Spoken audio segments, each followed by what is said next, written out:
I asked for socks. She swung one like a weapon. He checked the time, as if abuse could fit inside a schedule. By midnight, that sock was going to be evidence. By dawn, the people who laughed at me would learn what a real boundary feels like. And by Christmas morning, every secret my family hid under tinsel would be yanked into the cold. My name is Tessa Rowland. I am 33 years old. By trade. I am an experienced design specialist at Northlight Analytics. My job is to analyze human behavior, to map out user journeys, to find the friction points in a system and smooth them out. I build pathways to make people feel comfortable, understood, and validated. My entire career is based on empathy as a metric, which is a deep and bitter irony, given where I'm standing. I am standing in the foyer of the Roland Mercer House in Cedar Glen. It is Christmas Eve. Outside, the snow is not the gentle, cinematic dusting you see in movies. This is Midwest snow. It's heavy, wet, and relentless. It's a thick, suffocating blanket piled high on the front steps, burying the porch lights in deep drifts. It's a wall of white. My father, Graham, insists on this party every year, a command performance. He calls it keeping the family together. What he means is keeping his wife, Veronica, happy. The house itself is a stage. Veronica Mercer, my stepmother, has scrubbed every trace of my mother from this place. The scent isn't Christmas. It's not pine needles and baking cookies. It's abrasive cinnamon potpourri and the sharp, chemical smell of wood polish. It's the smell of erasure. Bright white lights are strung everywhere, so bright they hurt the eyes. The music is a loop of saccharine carols, turned up just loud enough to make real conversation impossible. You have to lean in, to whisper. And they are whispering. I see them, my aunts, my uncles, my cousins, clustered near the fireplace, holding glasses of mulled wine they don't seem to be drinking. Their eyes shift. They look at me, then quickly look away. They aren't whispering about the holidays. They are whispering about my grandfather, my mother's father. He passed away 2 months ago. He was the last person in my life who saw me as Tessa, not as an inconvenient piece of my father's past. The whispers are about his will, about the big gift he left, about the lakeside cottage. I am the data point they are all analyzing, the variable they can't solve for. Veronica glides. She doesn't walk. She moves through the crowded room like a shark, all teeth and smooth skin. Her dress is crimson velvet, and she holds her wine glass like a scepter. She finds the center of the room, taps a spoon against her crystal. The whispers die. The music seems to dip. A toast, she purrs. Her voice is a practiced instrument, tuned to maximum sincerity. To family, to being together on this blessed night. She scans the room, her smile landing on each of us. And to legacy. Her eyes stop, just for a moment. They don't look at me. They slide right over me, landing on her own daughter, Dahlia, who is perched on the arm of the sofa, looking bored and beautiful. Real legacy, Veronica continues, her voice hardening almost imperceptibly. Assets should always belong to those who know how to maintain the family's dignity, those who respect the foundation. Dahlia smiles, a small, smug curl of the lips. The message is clear. I am not dignified. I am not the foundation. I am the crack in it. The tension breaks, replaced by the forced chaos of the gift exchange. It's a silly game. Secret Santa, but with a gag gift twist. It's designed to create laughter. Tonight, it feels like a minefield. The room fills with fake shrieks of delight over barbecue aprons and singing fish plaques. Then, the spotlight finds me. Oh, Tessa, your turn. It's Veronica again, her voice dripping with festive cheer. She's holding the cheap Santa hat. What did you ask for? What mundane, practical little thing did our Tessa want? The room quiets. I keep my voice even, low. I will not give her ammunition.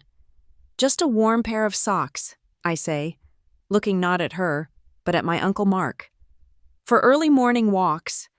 It's the truth. It's small, It's disposable. It's something she cannot possibly use against me. I am wrong. Ox, Veronica shrieks, as if this is the funniest thing she has ever heard.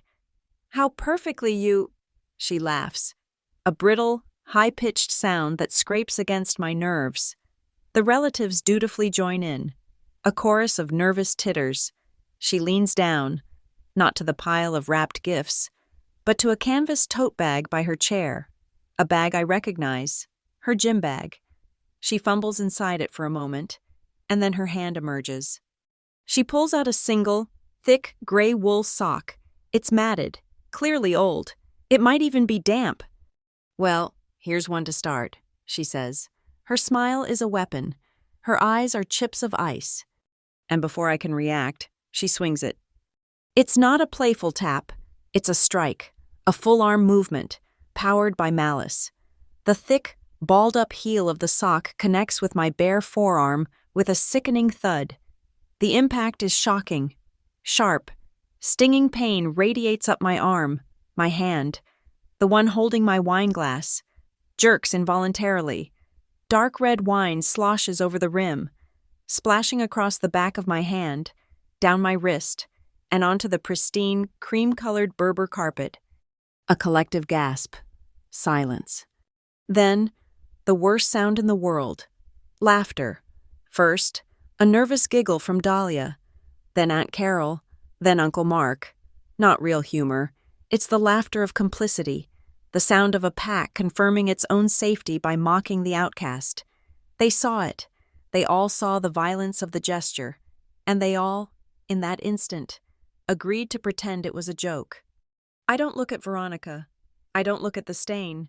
I look at my father. Graham Rowland. He is already turning away. His face is a mask of mild annoyance. He doesn't look at my arm, now beginning to bloom with a dark red mark. He doesn't look at his wife. He lifts his left wrist, a precise, practiced motion, and squints at the face of his watch. Tessa, he says. His voice is low, impatient, as if I am a child throwing a tantrum. Don't make a scene. We have exactly 20 minutes until the will reading. Just clean it up. He turns his back. He checks a schedule. My assault is an inconvenience, an interruption. My breath catches. Just for a second. The air in the room feels thin, sharp. I calmly, deliberately, set my empty wine glass on the coffee table. I pick up a cocktail napkin. I bend, blotting the wine on my hand. Then I kneel, pressing the small paper square into the wet stain on the floor. The paper darkens instantly.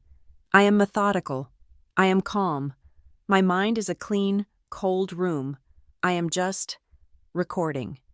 This is her pattern. I see it laid out like one of my user journey maps. Veronica never, ever lays a hand on a child. Children are props. They are smiling faces for her curated Instagram feed. They are proof of her maternal warmth. Her violence is reserved for adults. It is quiet. It is deniable. A grip on the arm, just a little too tight, leaving bruises, a playful shove that sends you stumbling, and this, a thick, heavy sock, swung like a blackjack, all under the cover of Christmas cheer, and the laughter. The laughter is her shield. The room is trying to recover. The chatter starts up again, too loud, too fast, and that's when the television screen mounted over the fireplace flares to life, cutting through the noise with a loud digital chime, a FaceTime call. The name on the screen is Harrison Law. The room freezes. This is it. Mr. Harrison's face appears, life-sized and grim. He looks flustered.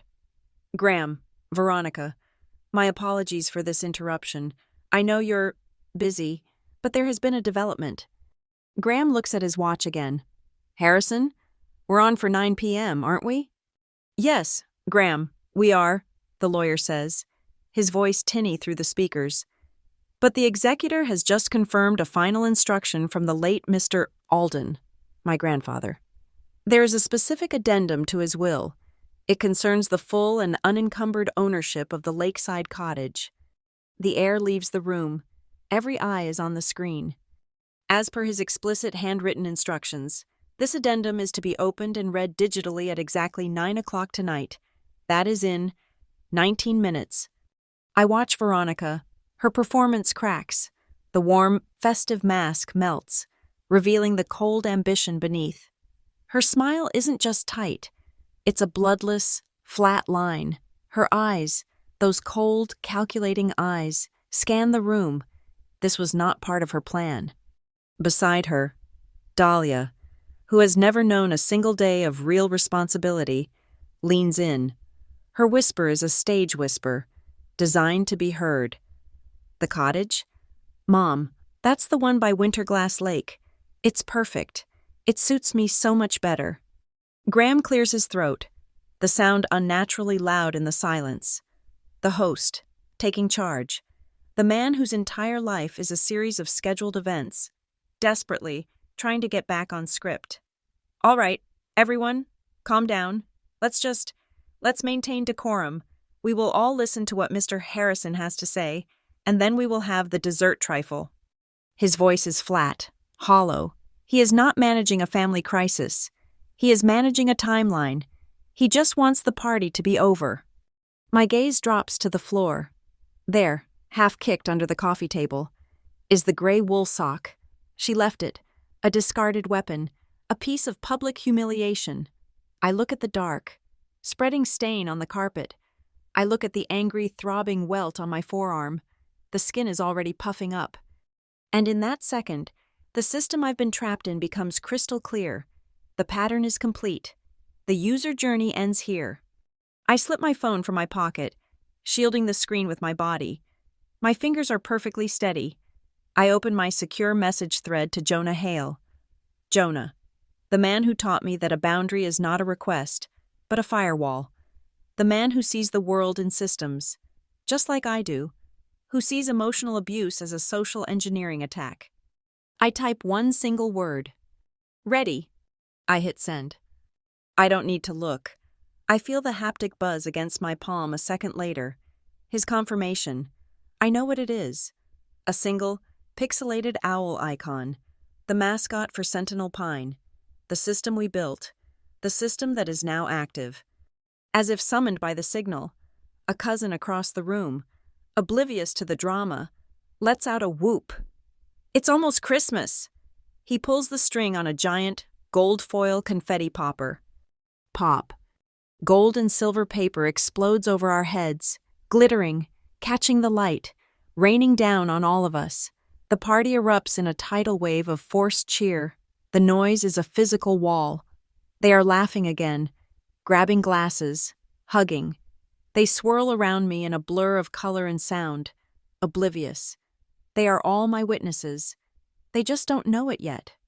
I stand perfectly still. I let the flecks of metallic paper settle in my hair, on my shoulders. I am Tessa Rowland. I design experiences, and I am about to design a new one for this entire family, a lesson in consequences, a cold, hard, and beautifully documented dose of reality. The clock is ticking, but for the first time, it's not my father's clock. It's mine. The gold confetti settles on the carpet, clinging to the dark, spreading stain of the wine. Mr. Harrison, the lawyer, is a two-dimensional face on the television screen, waiting. The digital clock in the corner of the screen reads 8:41, 19 minutes until 9 o'clock. The room is a vacuum, all the air sucked out by the word addendum. Veronica is already recomposing her face. The mask of shock is melting back into one of concerned, gracious matriarchy. She is already calculating how to manage this new asset, the one that Dahlia, her daughter, finds so suitable. My father, Graham, is staring at the wine stain. His brow furrowed in annoyance. He is calculating the cost of the carpet cleaning. The assault is already forgotten, a messy inconvenience. This house hasn't been a home in 21 years, not since my mother died. My father remarried with indecent haste. 6 months to the day, he said I needed a mother figure. What he brought into our lives was Veronica Mercer, a woman who didn't fill the silence with warmth, but with a brittle, suffocating set of rules. She is obsessed, pathologically, with the appearance of an orderly, affluent, next-used family, the Roland Mercers. She insisted on the hyphen, a branding exercise to bolt her name to his. Her daughter, Dahlia, was the centerpiece of this new production. I was the inconvenient stage prop left over from the last show. Our lives were a study in contrasts. When Dahlia failed her sophomore year of high school, she was too creative for a structured environment and was sent to an expensive private arts school. When she was arrested for shoplifting at 19, she was emotionally distressed and rewarded with a 2-month trip to Spain to find her perspective. My role was different. I was the control variable. I was instructed to be exemplary. I was required to be frugal. My academic scholarships were not celebrated. They were absorbed into the household budget. My needs were filed under miscellaneous and routinely deferred. Dahlia was encouraged to consume. I was required to produce. I glance at my forearm, at the angry red welt already forming where the sock struck me. This isn't a new tactic. The sock is her signature, a tool of humiliation, perfectly calibrated to be deniable. I remember standing in the hallway. I must have been 17, ready for a formal family dinner. Veronica stopped me, her eyes raking over my simple, conservative black dress. "That looks cheap," she hissed, her voice a dry whisper. "You are representing this family. You look like nothing." She reached into a nearby laundry basket, pulled out one of my father's thick wool dress socks, balled it up, and struck me on the arm. Hard. "Go change. You are embarrassing us." I looked past her, down the hall. My father was standing by his bedroom door. He had seen it. He saw the sock in her hand. He saw the sting in my eyes. He let out a long, weary sigh, a sound of pure, unadulterated inconvenience. He lifted his left wrist. "Veronica, we're late. We have reservations." He looked at me, his gaze flat. "Tessa, just do what she says. We don't have time for trouble right now." He has never had time for trouble. His entire life is a meticulously scheduled retreat from confrontation. His silence is not peacekeeping. It is active endorsement. It is the sterile environment in which Veronica's quiet cruelties are allowed to fester and grow. His avoidance is the gasoline on her fire. The cuts became deeper, more precise. When I was 25, I had a savings account. It was mine, separate from the family, funded by 2 campus jobs and 3 years of freelance data work after college. It held $22,400. It was my graduate school fund. It was my escape route. I kept the statements in a shoebox under my childhood bed. I came home for Thanksgiving that year. The box was gone. The account was empty. When I confronted Veronica, she smiled. That bright, polished, empty smile. "Oh, that?" Graham and I decided it was time to consolidate our assets. It's so much easier to manage under one umbrella. Family funds, you know. "That wasn't a family fund," I said, my voice shaking. "That was my money." I went to my father. He was in his study, paying bills. He didn't look up. "Tessa, the family needed a new car. Dahlia's old one was unreliable. It wasn't safe. You understand. You took my education fund and bought Dahlia a car?" He finally looked at me, his eyes cold with irritation. "We all make sacrifices. It's what families do. You're smart. You'll earn more. Dahlia was struggling. We had to fix it." That was the day the lesson truly crystallized. In the Roland Mercer house, my labor, my time, my future. These were all communal resources, to be harvested as needed. But the rewards, the benefits, the brand new Audi coupe sitting in the driveway, those belonged exclusively to Dahlia. My work was their infrastructure. Her comfort was the non-negotiable goal. The glint of confetti on the carpet pulls me back to the present. The lawyer on the screen, the cottage. My grandfather. He was the only one who never fell for Veronica's performance. My mother's father. He was a quiet man who smelled of pine resin and boat fuel, not abrasive cinnamon potpourri. He didn't talk much. But he saw everything. He saw the set of my shoulders when Veronica entered a room. He saw the way Graham checked his watch. When the atmosphere in this house became too toxic to breathe, he would drive me up to Winterglass Lake, just the two of us. We would sit on the narrow wooden dock of the cottage he built with his own 2 hands in 1971. We would fish for hours, saying nothing.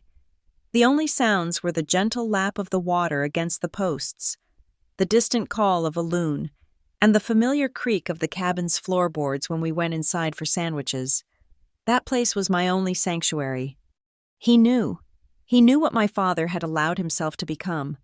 He knew precisely what Veronica was. One afternoon, sitting on that dock, I was 19, I was telling him about a new, casual cruelty. Some fresh way my dignity had been stripped and repackaged as a family necessity. He put his rough, calloused hand on my shoulder. "You're like your mother," he'd said, his voice a low rumble. "You bend, but you're made of steel. Don't you let them grind you down." He looked back at the small, solid cabin, its dark cedar siding strong against the pines. "One day, Tessa," he promised, "you will have a place of your own, a place where no one dares knock on your door without a goddamned invitation." And he had done it. He had left me the addendum. He was giving me the cottage, the one piece of the world that held no memory of Veronica, the one place I had ever felt safe. Veronica must have heard the rumors. The smear campaign had been subtle, but it started almost immediately after the funeral. A quiet phone call to an aunt. "I'm just so worried about Tessa. She's taking this so hard. She's very emotional." A contrived, chance meeting with family friends at the grocery store. "She seems so fragile. I'm not sure she's in a place to manage a significant asset right now. That cottage needs a firm hand. It needs family oversight." She was laying the groundwork to have me declared too unstable. She was preparing the narrative to contest the will, to have Graham or herself appointed as conservator of the property, to hand the keys to Dahlia. But she made a critical miscalculation. She was still fighting the 19-year-old girl on the dock. She was still bullying the 25-year-old whose savings she had stolen. She had no idea who I was now. This time, I had Jonah. I met Jonah Hale at a cybersecurity seminar in Chicago. The topic was data integrity in hostile environments. He wasn't a speaker. He was the man in the back row who asked the one question that politely and surgically dismantled the entire keynote. He runs an elite firm that stress tests digital and physical security for banks. He thinks in firewalls, encrypted keys, and immutable ledgers. When I finally told him my story, piece by painful, humiliating piece, he didn't offer me sympathy. He didn't tell me I needed to be the bigger person or learn to forgive. He just listened. He sat quietly, processing. Then he looked at me, his eyes sharp and clear. "It's a classic 3-point manipulation system," he said, his voice calm, as if diagnosing a technical flaw. "On key, public humiliation." He ticked a finger. "The sock, the jokes everyone is forced to laugh at, the deniable microaggressions, they're designed to destroy your credibility, to isolate you, to make you look like the problem if you react. 2. Private deprivation." My breath caught in my throat. "Your savings, your time, your mother's possessions, they systematically strip you of your resources so you have no power, no funds, and no energy to fight back." "And 3, he said, his voice softening just a fraction. "Paternal silence, the enabler, the man who looks at his watch."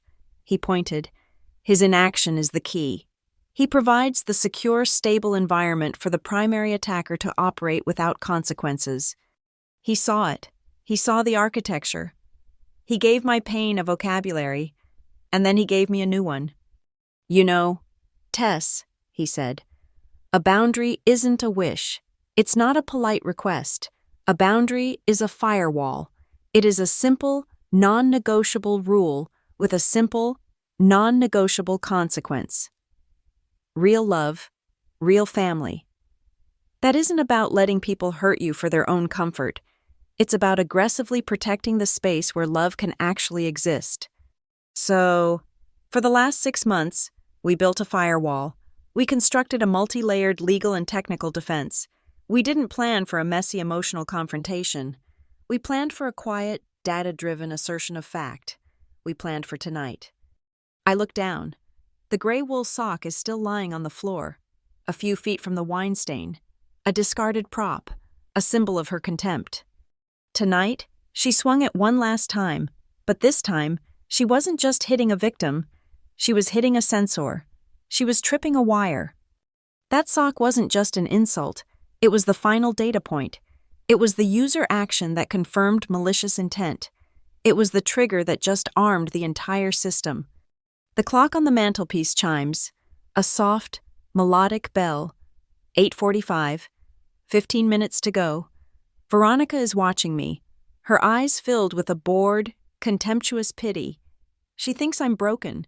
She thinks I'm the pathetic little girl, kneeling in the wine, waiting to be dismissed. I straighten up. I stand tall. I meet her gaze. I don't say a word. I let her watch me. She has no idea what is coming. She has no idea that the locks on her prize have already been changed. The digital clock on the television screen, just below the lawyer's frozen face, reads 8:47 p.m., 13 minutes until the reading. Veronica is staring at me. Her expression has cycled from impatience to a cold. Appraising contempt.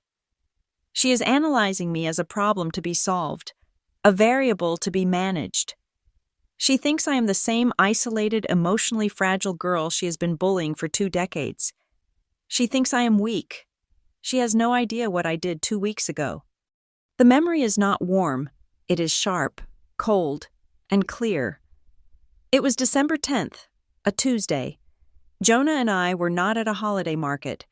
We were at Birch and Alder Notary Services, a sterile third-floor office in a downtown strip mall that smelled of laser printer toner and burnt coffee. We were there for exactly 25 minutes. I sat across from a woman named Ms. Petrov, who looked profoundly bored. We weren't filing a marriage license. We were executing a document that Jonah had drafted with a consulting attorney. It was titled a Conditional Co-Ownership Statement. It was 3 pages of dry, dense, uninteresting boilerplate, but hidden in its clauses, it was an iron wall. The document stated, in the flattest language possible, that any asset, gift, or transfer of property, real, financial, or intellectual, bearing my name, Tessa Rowland, was subject to a mandatory 7-day cooling-off period. More importantly, it stipulated that no transfer of rights, delegation of authority, or change in status could be considered valid or legally binding without my explicit authenticated digital signature. That signature was tied to a specific hardware key, a physical USB device that I now carried on my person at all times. It was a preemptive strike. It was a legal tripwire. It meant that no one, not my father, not Veronica, no one, could get me to sign something under duress. They could not trick me, or coerce me, or forge my signature on a quitclaim deed in a moment of manufactured family crisis. It meant no one could help me manage my affairs ever again. That was step 1. Step 2 had happened the day before, on December 9th. It was a secured video call with my grandfather's personal attorney. This was not Mr. Harrison, the man currently on my father's television, the man who handled the main Rowland family trust. This was Sarah Pines, the lawyer for my mother's side of the family. Ms. Pines was kind, but all business. She confirmed the addendum. She had been the one to draft it with my grandfather and have it filed. She read it to me. The language was all him, blunt and strong as oak. The lakeside cottage, its contents, and the surrounding land parcel 449B are bequeathed solely and entirely to my granddaughter, Tessa Rowland. This bequest is absolute, indivisible, and not subject to any review, management, guardianship, or conservatorship by Graham Rowland or his current spouse. He had seen it. He had seen it all. From beyond the grave, he had built me a fortress of words. The notary filing was Jonah and me reinforcing the gates. From there, Jonah took over. The legal framework is the shield. Tess, he'd said, his eyes bright with focus. It's the passive defense. Now we build the sword, a passive one, a sword that only records. He called the system Sentinel Pine. It was a nod to my grandfather's cabin, which was surrounded by them. This was not an off-the-shelf security system you buy at a big box store. Those systems are designed to create noise. They flash lights and blare sirens to scare intruders away. We didn't want to scare them. We wanted to catch them. Jonah's deployment was surgical. He went up to the cottage alone, a week ago, using the public excuse of winterizing the pipes for the estate executor. He was there for 2 full days. He replaced the old, simple deadbolt on the front door with a high-end electronic smart lock, one that was visually identical to the antique hardware. He installed 3 pinhole cameras. They were not wireless. They were wired directly, painstakingly, into the cabin's electrical system, hidden in the natural knots of the pine-paneled walls. One covered the main living area. One covered the entryway. The third was focused tightly on the small roll-top desk where my grandfather kept his private papers. Then, he installed the audio, not just one microphone. He used multi-point recorders, the kind used in professional deposition rooms. They were calibrated to capture everything from a dry whisper to a panicked shout, and to filter out the ambient noise of the old house's heating system. The entire system was cold.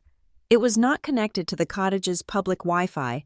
It ran on its own dedicated, encrypted cellular uplink, masked as a simple weather station modem, and it was programmed with one set of primary identifiers: me, my face, my voice, my phone's unique Bluetooth signal. Then he added the secondary identifiers, the threat models: Veronica Mercer, Dahlia Mercer, Graham Rowland. He fed the system hours of audio from old family videos. He used dozens of photographs, scraped from Veronica's pathologically curated social media feeds. The system learned their faces. It learned their voices. It learned the cadence of their gaits. If I entered the cottage, the system would recognize me, wish me a silent welcome, and go dormant. If they entered, the system would wake. It would not sound an alarm. It would not turn on the lights. It would not give any indication of its presence. It would simply, instantly, begin to record. High-definition video, multi-track audio. It would log their exact time of entry.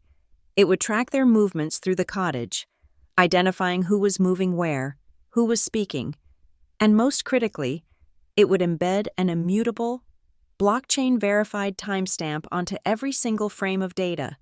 This was not a home movie. This was evidence. Evidence that could not be altered, deleted, or disputed in court. The final piece of the puzzle was the bait. They won't just break a window, Jonah had reasoned, pacing my apartment kitchen. Veronica is too obsessed with appearances. She'll want to make it look legitimate, or at least deniable. She won't use force. She'll use influence. She'll need a key. So we made one for her. Jonah fabricated a fake key. He took a blank, had it cut, and then chemically aged it to look just like my grandfather's old, worn brass key. The one I knew was still on a hook in my father's study. This new one looked identical, but it was a trigger. It was milled with perfect precision to work on the smart lock one time. The moment that fake key was inserted into the lock, it wouldn't just turn the deadbolt. It would send a priority alert packet straight to the system's core. It was the digital equivalent of a mouse taking the cheese from the trap. It was the active, undeniable confirmation of intent. It was the system's cue. The trap is sprung. Record everything. The users are malicious. Where did the data go? Not to my phone, not to a personal cloud account. Those could be compromised, hacked, or legally subpoenaed and dismissed. Jonah was more thorough than that. He routed the entire encrypted feed directly to a dedicated forensic server, a server owned and maintained by Merritt Vale LLP, a law firm in the city that specialized in digital forensics and corporate malfeasance. They were on retainer. The data was streamed to them, ingested, and automatically filed as attorney-client privileged work product. It was legally untouchable. It was no longer just a video. It was a formal, unbroken chain of custody. We didn't stop there. I took my notarized, no-consensual transfer document and uploaded it to a secure, notarized cloud vault. It sat there, digitally signed by Ms. Petrov, and then I granted read-only access to one person, Sheriff Mayfield, the head of the Cedar Glen Police. He received an automated, system-generated email notifying him that a legal document regarding the property at Lakeside Cottage had been filed and shared with his office. He didn't need to read it. He just needed to have it. Finally, the fail-safe, the last resort, an anonymous, encrypted email account. In its draft folder sits a simple message addressed to the lead investigative reporter at the Cedar Gazette, our local paper. The email contains a concise summary of the facts. It contains the notarized document. It contains the public property records. It is ready to go. If the legal system failed, the court of public opinion was the backup. I look at the clock on the television. 8:52, 8 minutes. My heart is hammering, but it's a cold, steady beat. The beat of a machine that has been activated. I see Dahlia lean over and whisper something in Veronica's ear. Veronica's eyes narrow at me. She is preparing her attack. She is preparing her linguistic traps, the ones she's used my entire life. The appeals to family, the accusations of ingratitude, the performance of deep concern for my fragile emotional state. I've been training for this for the last 2 weeks. Jonah and I role-played this exact moment. He would be Veronica. He would be my father. He threw every gaslighting phrase at me. We're just trying to help you, Tessa. You're clearly upset. Your grandfather would have wanted us to be united on this. Why are you being so difficult? This is a family matter. Don't be selfish. My job was to not engage, not to defend, not to justify or explain. I rehearsed my answers until they were muscle memory. Short, simple, declarative statements of fact. That is not my understanding of the will. I will be managing my own property. I do not consent to that. This conversation is over. The goal was not to win the argument. The goal was to deny them the satisfaction of a fight, to present a smooth, flat wall of logic and refusal that they could not climb. I feel Jonah's presence, though he's across the room, pretending to be fascinated by a bowl of spiced nuts. His calm is my backbone. I remember what he said last night, as we parked the car, the engine ticking in the cold. He saw the tension in my shoulders. He put his hand on mine. "Tess," he said, his voice quiet but absolutely firm. "Remember what this is. This is not retaliation. This is not you becoming them. This is a boundary. This is an act of defense. You are not starting a war. You are simply, finally, refusing to be a casualty of theirs."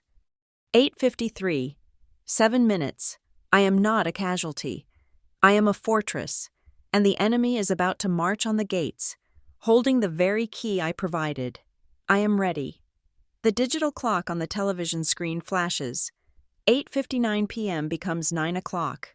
The room, which had been buzzing with a low, anxious energy, falls into a profound, church-like silence. The air is thick. Every relative is an audience member, leaning forward in their seat. The warm yellow lamps of the living room feel like stage lights, isolating us in pools of uncomfortable brightness. On the screen, Mr. Harrison, the lawyer, clears his throat. His digital image seems to sigh, burdened by the task. As instructed, he begins, his voice amplified by the speakers. "I am now opening the sealed addendum to the last will and testament of Mr. Robert Alden. It is dated October 3rd of this year." He unfolds a single sheet of paper. The sound of the crisp paper crackles through the room.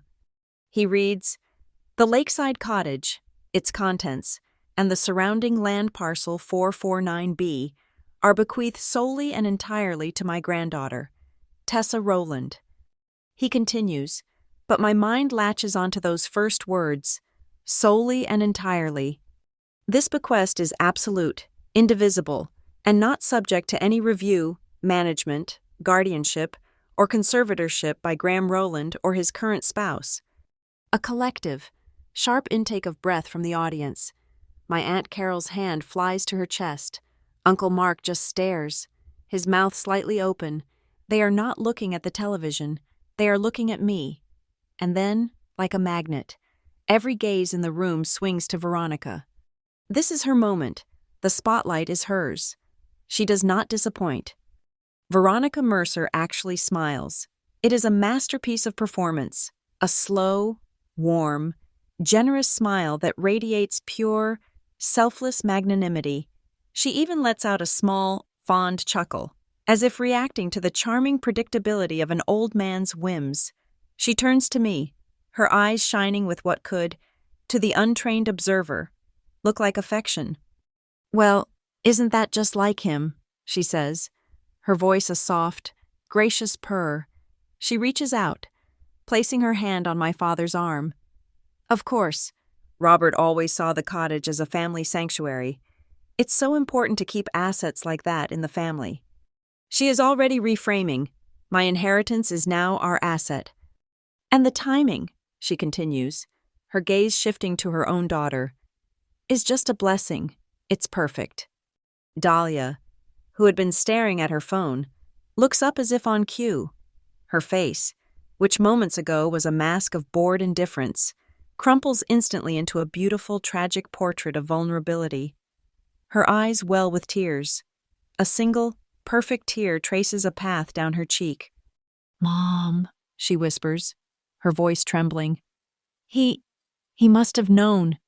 Veronica nods gravely, turning back to the room, to her audience. "Many of you know, Dahlia has been unwell. This is the first any of us are hearing of it. Her doctors have been insisting on absolute rest, no stress, a quiet place to recover." She looks back at me, her smile now weighted with maternal concern. "Tessa, darling, this is the perfect solution. Dahlia can go to the cottage to heal. We will manage everything for you." There it is, the play, the vague illness, the appeal to my better nature, the casual, assumed ownership. The entire room is nodding in sympathy. They are buying the performance. I do not raise my voice. I do not cry. I do not engage with the fiction. I simply reach into the leather portfolio by my chair. My hand is perfectly steady. I pull out a single, folded document. It is the original, notarized copy of my conditional co-ownership statement. I place it on the coffee table. "That's very thoughtful. Veronica," I say. My voice is quiet, but it cuts through the sympathetic murmurs. "But it's unnecessary." Veronica's smile wavers, just a fraction. "Unnecessary, dear? We're just trying to help."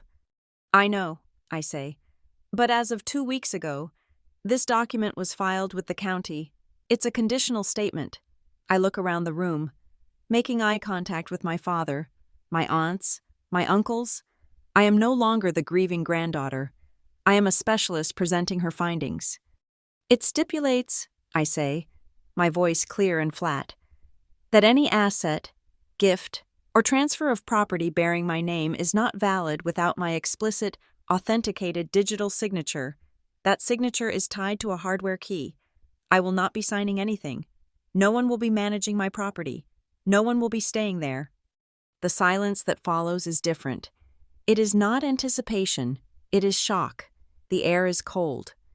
Dahlia's soft crying becomes a sharp, ugly sob. But I'm sick," she wails. "I need that. Don't you care about family? He would have wanted you to share." Before I can answer, my father intervenes. Graham, the timekeeper. He glances at his watch, a nervous, reflexive gesture. "Now, let's not argue. This is a party. We still have the dessert trifle scheduled. Dahlia, calm down.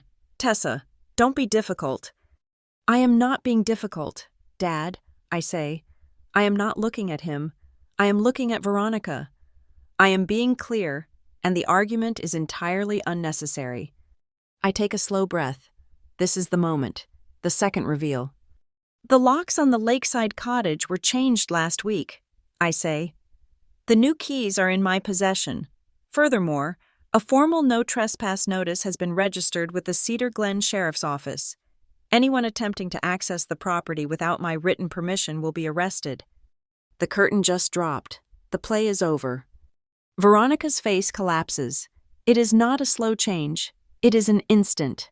Systemic failure. The mask of the gracious matriarch does not just slip. It shatters. The warm smile vanishes. Replaced by a thin, bloodless line, the color drains from her face, leaving a pale, papery, furious canvas. Her eyes, those cold, calculating eyes, are now fixed on me, and they are filled with a pure, unfiltered hatred. "You," she hisses. The word is a snake. "You ungrateful little—" She stops, catching herself, but the audience saw. They all saw.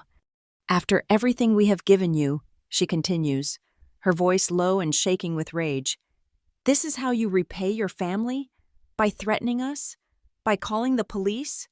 "I am not threatening anyone," I say, my voice still calm. "I am stating a fact. The cottage is my property. It is secure. No one is to go there." "We will see about that," Veronica snarls. And then, the mistake, the fatal, arrogant admission that seals her intent. "A spare key and a good locksmith is all it takes to fix your little tantrum." A new round of whispers. This is not the sound of gossip. It is the sound of an audience realizing the villain has just monologued. A few people, my Uncle Mark, my cousin Julia, are looking at me with something I have never seen from them before. It is not pity. It is a sharp, sudden, calculating respect. They are reevaluating the power dynamic. They are seeing a new variable on the board. Veronica has lost control of the room. She has revealed her hand. I will not make the same mistake. I will not engage her rage. I stand up. "As my father said, we have dessert waiting," I say politely, as if she had not just threatened to break into my home. "Please, everyone, help yourselves." This, more than the legal document, more than the no trespass notice, is what breaks her. My refusal to fight, my calm dismissal, my pivot back to the role of a polite hostess in a house that is not mine. It robs her of her power. She is left standing in the middle of the room, vibrating with a rage that has no target. Jonah, I see from the corner of my eye, has not moved. He is still by the fireplace, nursing his drink, but he is not watching me. He is watching my father. Graham is in crisis. His schedule is ruined. His family is fighting. His tidy, predictable world is collapsing. He is rubbing his temples. He walks, not toward his wife, not toward me, but toward the coat rack in the foyer. He fumbles in the pocket of his own overcoat, pulling out his car keys. He stares at them, as if they hold the answer. He is looking for an escape. Jonah just watches. He observes. He records the data. The party is broken. The relatives are avoiding eye contact, moving awkwardly toward the dining room, talking in hushed, urgent tones. The show is over. I walk to the coffee table. I look down at the dark wine stain, now drying on the cream-colored carpet. Beside it lies the gray wool sock, the weapon, the symbol of her casual, confident cruelty. I bend down and pick it up. The wool is damp, heavy.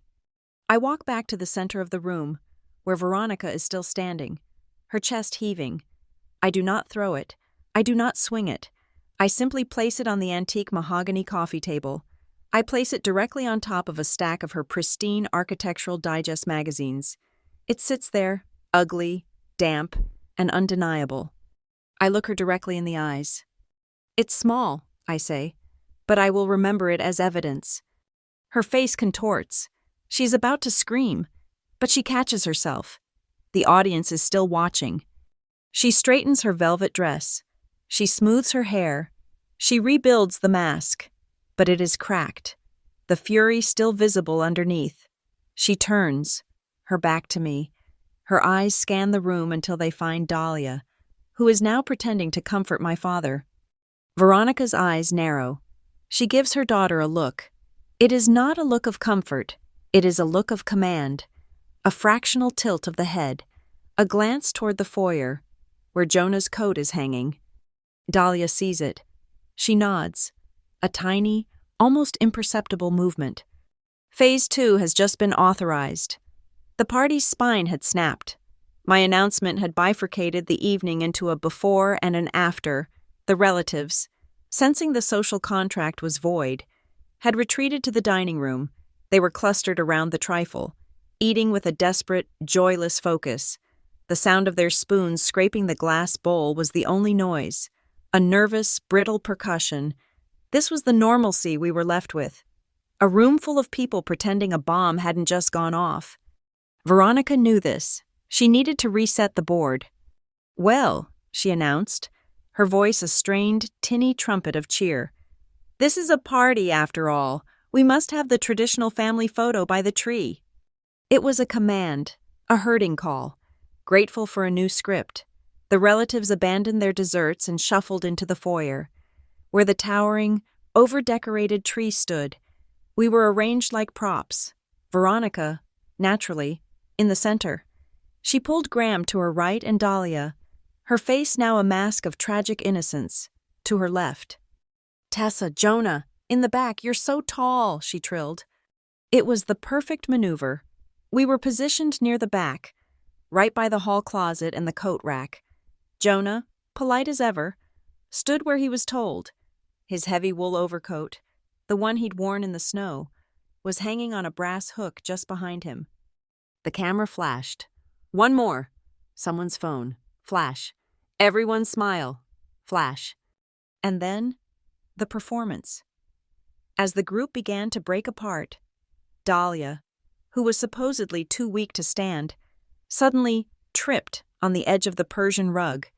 It was a masterpiece of physics, not a forward stumble, but a sideways lurch, a dramatic pinwheel of her arms that sent her careening directly into Jonah. He caught her instantly, his hands on her arms to steady her. "Whoa, got you," he said. "Oh my goodness," Dahlia giggled, her voice a breathless, girlish sound. She pressed her hand to her chest. "I'm so clumsy. My legs are just jelly tonight." She was leaning against him, her body pressed to his, and her right hand, the one hidden from the room, was patting his coat, the one on the hook. "Thank you, Jonah." It took less than 2 seconds. A dip, a brush, a recovery. She was a natural. Veronica was there in an instant, not to help, but to distract. "Jonah, you're a perfect gentleman, saving our poor, dizzy Dahlia."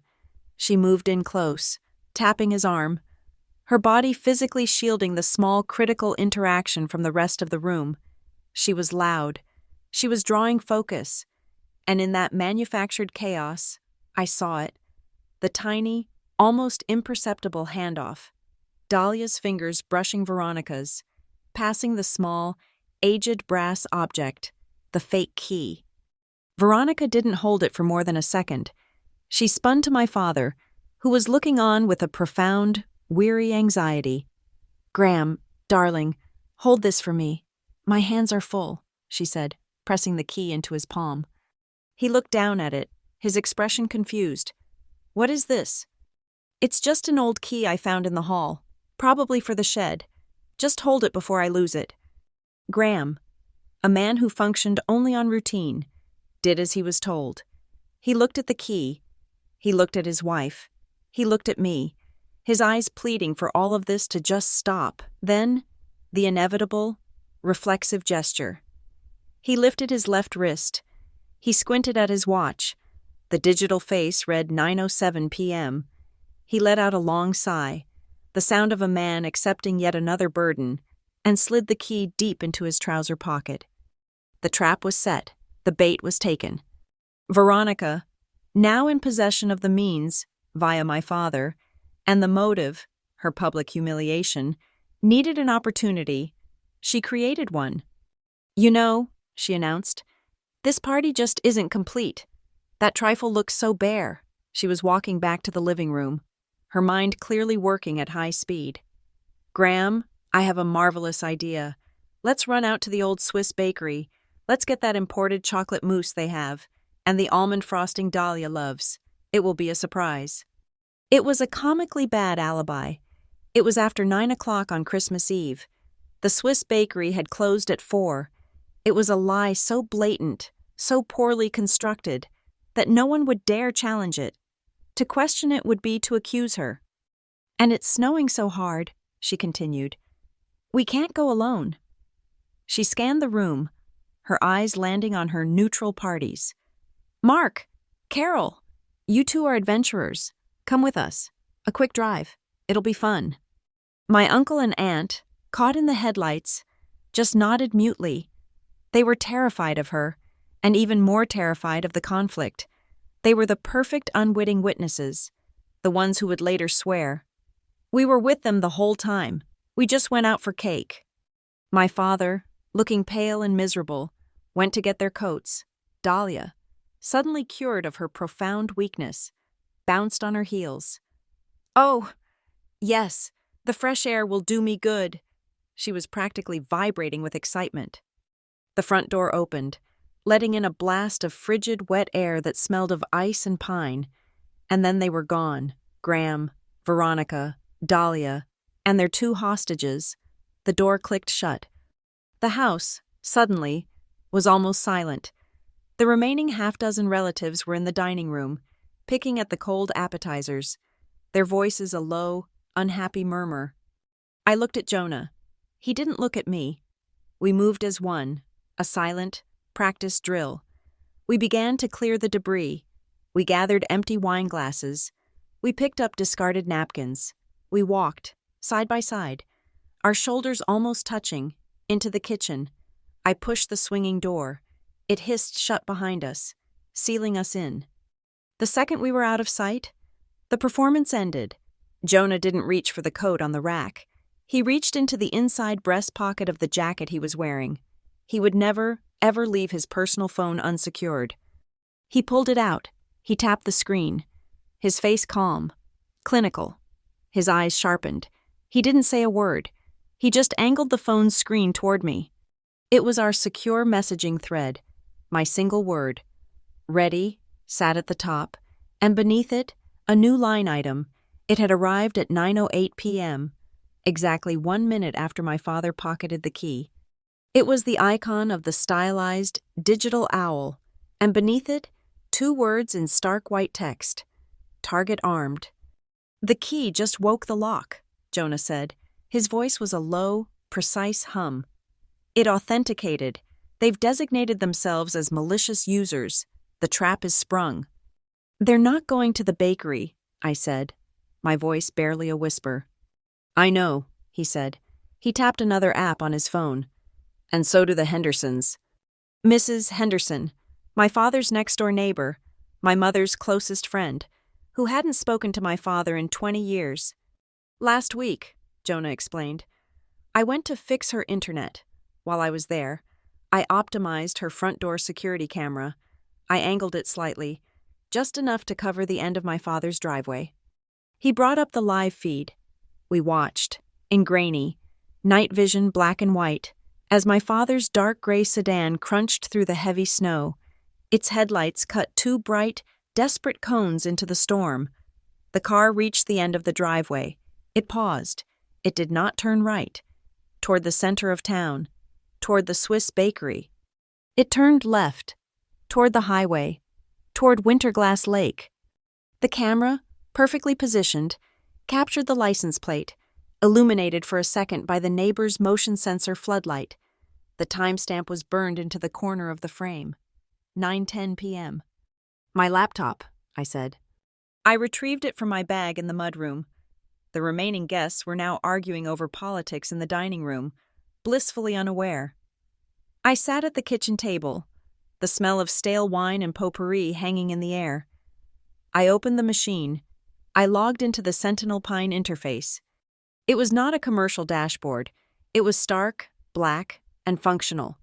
A schematic of the cottage floor plan. A red dot flashed at the top of the screen. Entry, front door, a new timestamp, 9:22 p.m. "They're in," I breathed. A window opened on the screen. KM01, living area. The feed was pitch black. Then, a click, the system switched to infrared. The room appeared in ghostly shades of gray and white. 3 figures, shapes made of heat and shadow. They were moving, stamping snow from their boots. The audio feed activated. It was pristine, multi-point, stereo. Freezing in here. Graham, find the thermostat. It must be on the far wall. Veronica's voice, sharp, clear, and proprietary. I can't see anything. My father's voice. He sounded terrified. Veronica, this is wrong. This is her house. She said, It's a family house, Veronica snapped. We heard the sound of a heavy, wet coat being thrown over a chair, the sound of her boots on the old pine floorboards. It's just disorganized. Stop being weak. Dahlia, check the bedrooms. See if the furniture's any good. We'll have to junk most of it. This is so spooky, Dahlia's voice, giggling. It's like totally vintage horror. I love it. The heat signatures on the floor plan split. Dahlia's dot moved left, toward the bedrooms. Veronica and Graham's dots moved to the center of the room, directly in the pinhole camera's line of sight. Veronica stopped. She was just a gray shape, but I could see her head turning, scanning, assessing her new prize. This is good, she said, her voice filled with a sudden, calm satisfaction. Solid, good bones. We can knock out this wall. Open it up to the lake. She laughed, a dry, ugly sound. She really thought she could keep this from us, that pathetic little girl, with her pathetic little document. A pause, then the words that would destroy her, the words that were being recorded, time-stamped, and beamed directly to the servers at Merritt Vale LLP. First thing tomorrow morning, Veronica announced. I'm calling a locksmith. We're changing every lock on this property. Get that no trespass sign off the gate. This is our house now. The ghostly shape of my father wrung its hands. Veronica, what if she sues? What if Tessa actually sues us? She said the police. Veronica's laugh cut through the dark cabin. It was the ugliest sound I had ever heard, a sound of pure, confident, dismissive power. Graham, don't be a fool. She won't sue. She moved closer to him. Her voice dropped to a conspiratorial hiss, but the microphones caught every poisoned syllable. It's family, she spat. She'll cry. She'll write an angry email, and then she'll be quiet. She always is. My blood felt like ice water. My hands were shaking. I felt Jonah's hand come to rest on my shoulder. I looked up from the screen, at his face. He was not watching the feed. He was watching me. He smiled, a small, cold, precise smile. Not anymore, he said. Just then, a new sound came from the audio feed. Dahlia's voice, from the bedroom. Oh my God, Becky, you will not believe this place. It's totally Tessa's, but it's mine now, basically. Jonah opened a new window on the dashboard. She's on her phone, and she's on a video call. He pulled the data. Dahlia, in her arrogance, was on a private live stream to a friend. She was panning her phone's camera around the dark bedroom, giggling. She turned the camera on her own face, a pale blob in the darkness. And there, reflected in the black glass of the bedroom window behind her, was the dashboard of my father's sedan, parked just outside. The clock on the dash was visible, the glowing green line of the car's GPS map, showing their exact location on Winterglass Lake Road. She was, in real time, gleefully corroborating her own illegal entry. She's creating her own evidence, I whispered, stunned. They always do, Jonah said, his voice flat. They're arrogant. They think the rules don't apply. They think no one is watching. He looked back at the screen, at the 3 ghosts who were now moving toward my grandfather's desk. They have no idea, he said, that the jury is... The kitchen is silent. Save for the hum of the refrigerator, the sound feels deafening. All the energy in my body is focused on the glowing 14-inch screen of my laptop. My heart is a fist, pounding against my ribs, a rapid, frantic tempo. Thump, thump, thump, thump, on the screen. The 3 gray heat signatures of my family move through my grandfather's house, contaminating it. A new text block appears in the Sentinel Pine interface. Black background, stark white letters. Event: unauthorized presence confirmed. Status: logging. The audio feed from the cabin is sharp. I can hear the squeak of their wet boots on the pine floor. I can hear the rustle of their winter coats. The desk. Veronica's voice cuts through.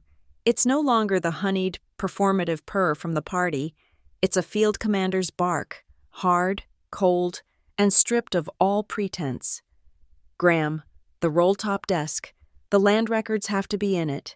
The original deed. Get it. It's locked. My father's voice, thin and reedy. He sounds like a child. Veronica, the key you gave me doesn't fit this. Then open it, Graham. Use your hands. A sharp metallic scrape, then a loud crack of splitting wood. I flinch. My hand flies to my mouth. Oh my God, I whisper. He broke it. He actually broke it. Vandalism, Jonah says. His voice a low, cold monotone. He is standing beside me, one hand on the counter, perfectly still. He is just watching the data stream. That's felony destruction of property, not just trespass. On the screen, the timestamp 9:24 p.m. burns next to the audio spike. A new feed window opens. KM02. Bedroom. Dahlia. She is a pale ghost in the infrared light. She has opened the closet. She pulls something out. A dark shape. My grandfather's old red and black plaid wool coat. The one he always wore fishing. She slips it on. It's huge on her.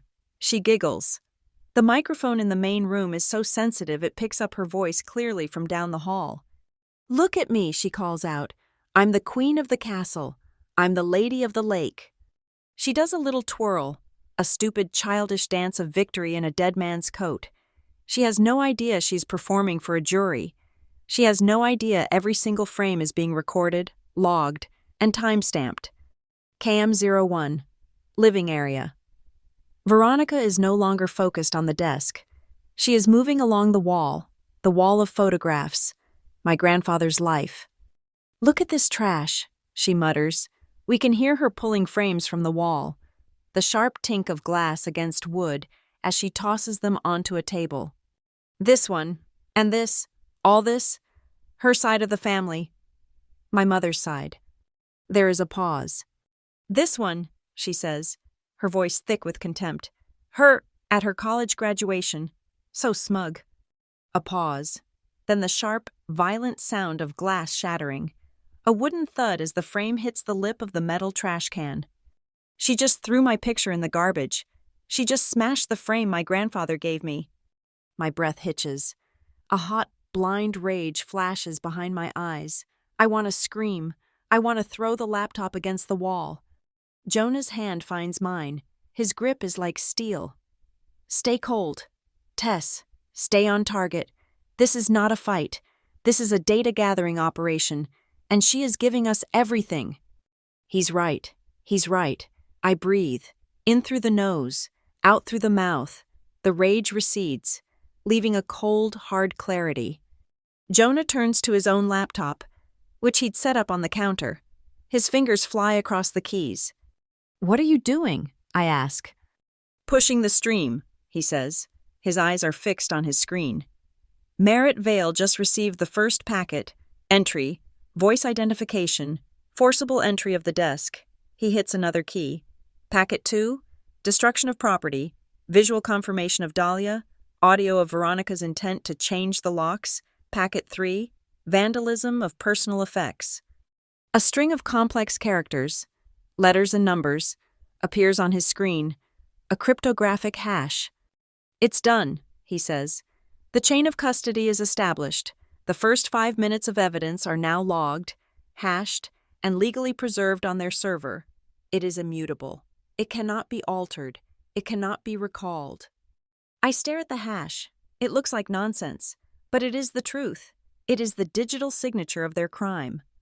I close my eyes, just for a second. The sound of my own blood is roaring in my ears. I feel the exhaustion of the last 2 decades settle on me like a physical weight.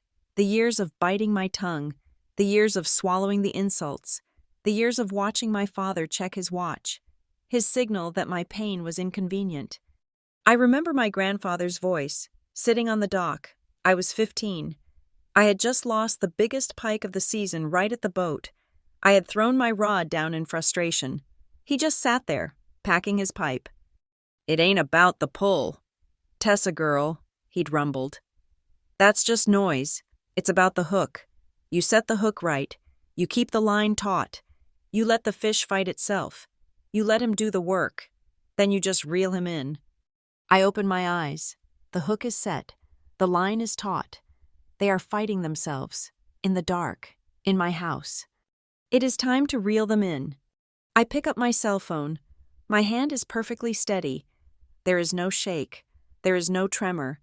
There is only the cold, hard weight of the decision. I scroll to one name, Mayfield. S. I hit the call button. It rings twice. "Sheriff Mayfield." His voice is gruff, tired. It's Christmas Eve. He's working. I do not say hello. I do not apologize for the hour. I use the script Jonah and I rehearsed. "Sheriff," I say, my voice as flat and calm as a 911 operator. "This is Tessa Rowland. I am calling to report a no-consent entry in progress at the Lakeside Cottage on Winterglass Lake Road. The unauthorized parties are on site at this moment. There is live evidence uploading to my legal counsel as we speak." A pause, not of confusion, of comprehension. He had seen the legal notice. He was a professional. This was not a family dispute. This was a no-consent entry in progress. "I understand, Ms. Rowland," he says. His voice is now all business. "The roads are bad, but I have a patrol car running a wellness check on the ice fishers at the North Inlet. They are less than 2 miles from your property. I'm dispatching them now." 2 miles. Perfect. The storm, the one Veronica thought was her cover, was actually my accomplice. It had pre-positioned my response team. I hang up. I do not say thank you. It is not a favor. It is a report. I look back at my laptop screen. The scene in the cabin has escalated. KM01. Living area. Veronica. She is wearing my grandfather's plaid coat now. She has taken it from Dahlia. She is pacing the small room, back and forth, a predator in a new den. She is running her hands along the rough-hewn mantelpiece. She picks up his old tobacco tin. She opens it, sniffs it, throws it into the trash can with my picture. She is muttering to herself, a low, venomous monologue. The multi-point microphones catch it all. All these years, all that time I spent, managing that old fool, listening to his boring stories, and for what? For her? This place. This should have been mine. This should have been Dahlia's. This house should have belonged to me. Dahlia's heat signature reappears from the bedroom. She is laughing. "Mom, look what I found," she says. She is holding something up. It's small, a ball of dark wool. He had, like, 1,000,000 pairs of these gross old hiking socks. She pulls one from the ball. She shakes it out. She swings it, playfully, at her mother, a perfect, ugly echo of the assault at the party. "Tessa only wanted socks for Christmas," Dahlia shrikes, her voice a cruel parody. "Here's one." Veronica doesn't laugh. She just watches her daughter. Dahlia, giddy with her own performance, rolls the sock back into a ball and shoves it deep into the pocket of the new, expensive winter coat she is wearing. She is stealing. A small, petty, symbolic theft that mirrors every other theft of her life. And then, a new sound. It's faint at first, on the audio feed. A low, distant, rising and falling tone. Woo, woo. "What is that?" My father's voice, sharp with a new panic. He is standing by the window. "Veronica, do you hear that?" The sound gets louder. Woo, woo, a siren. No, 2 sirens, closing fast. "It's just the highway," Veronica snaps, but her voice has lost its confidence. "It's the storm. Someone probably slid off the road." "No," Graham says. His voice is shaking. "That's not the highway. That's the lake road. They're coming here. On the screen, the three gray ghosts freeze. They are statues. Jonah looks at his watch. His face is illuminated by the glow of his own laptop. 9:29 p.m., he says. He looks at me. The patrol car has a 4-minute response time in these conditions. They're early. The sirens are a scream now, piercing, cutting through the snow-muffled night. They are right outside the cabin. They're here, my father whispers. Oh my God, she did it. She actually did it. A new sound, loud, percussive, thud, thud, thud, someone pounding on the front door. A man's voice, amplified by a bullhorn, cutting through the wood, the wind, the feed. Cedar Glen Sheriff's Office. This is a secured property. Come to the front door with your hands visible, now. A beat, a terrible silent second. Jonah looks at me. He starts the countdown. 5, he says. I see the heat signature of my father moving, stumbling toward the door. 4, he is going to open it. 3, my grandfather's hook, my legal line. 2, the fight is over. 1, the reeling begins. The laptop screen in front of me was no longer a schematic. It was a live feed of my own power. KM03, entryway. The pinhole camera, positioned in a knot of pine beside the door frame, was now the primary view. The feed was still infrared, a world of washed-out grays. The pounding on the door, thud, thud, thud, was so loud it distorted the audio feed. Cedar Glen Sheriff's Office, open the door! The 3 heat signatures on the feed had scattered like mice. Dahlia was frozen in the hallway. Veronica was a statue of white-hot rage by the fireplace. And my father, Graham, a trembling, indistinct blob of gray, was shuffling toward the door. He fumbled with the deadbolt, the one Jonah had installed, the one he had used the fake key on. The door creaked open, just a few inches. A brilliant, blinding beam of white light shot through the gap, cutting the darkness, finding my father's face. The camera feed flared, the auto exposure struggling. For a second, everything was white. Then it adjusted. I could see my father, captured in high-definition infrared.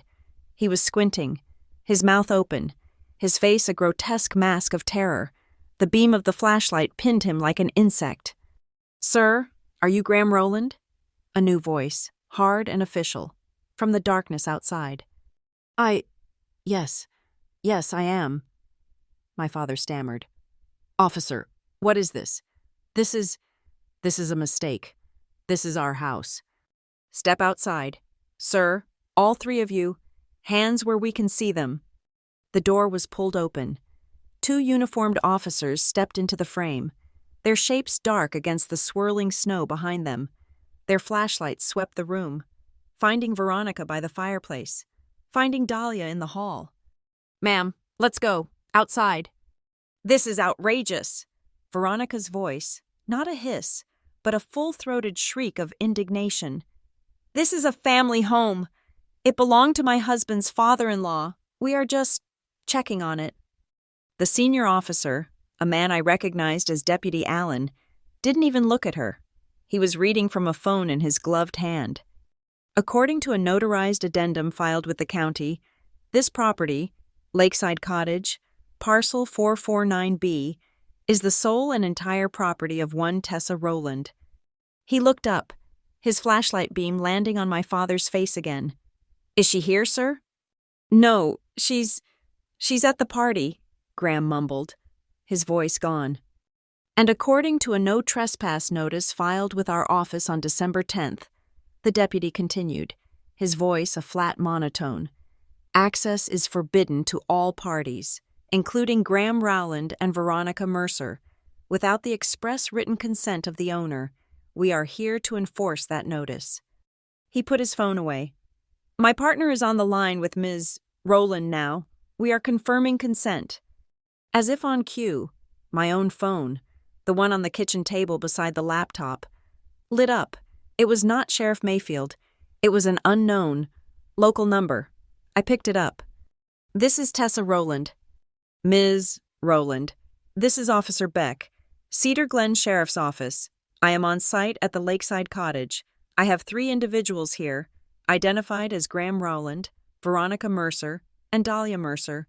Are they on the property with your permission? I looked at the laptop feed. I watched the 4 figures in the doorway. No, officer, I said, my voice cold and clear. They are not. They are trespassing. We have reports of forcible entry, a broken desk, the officer said. That is correct, I said, and vandalism of personal effects. I will be pressing full charges. On the feed.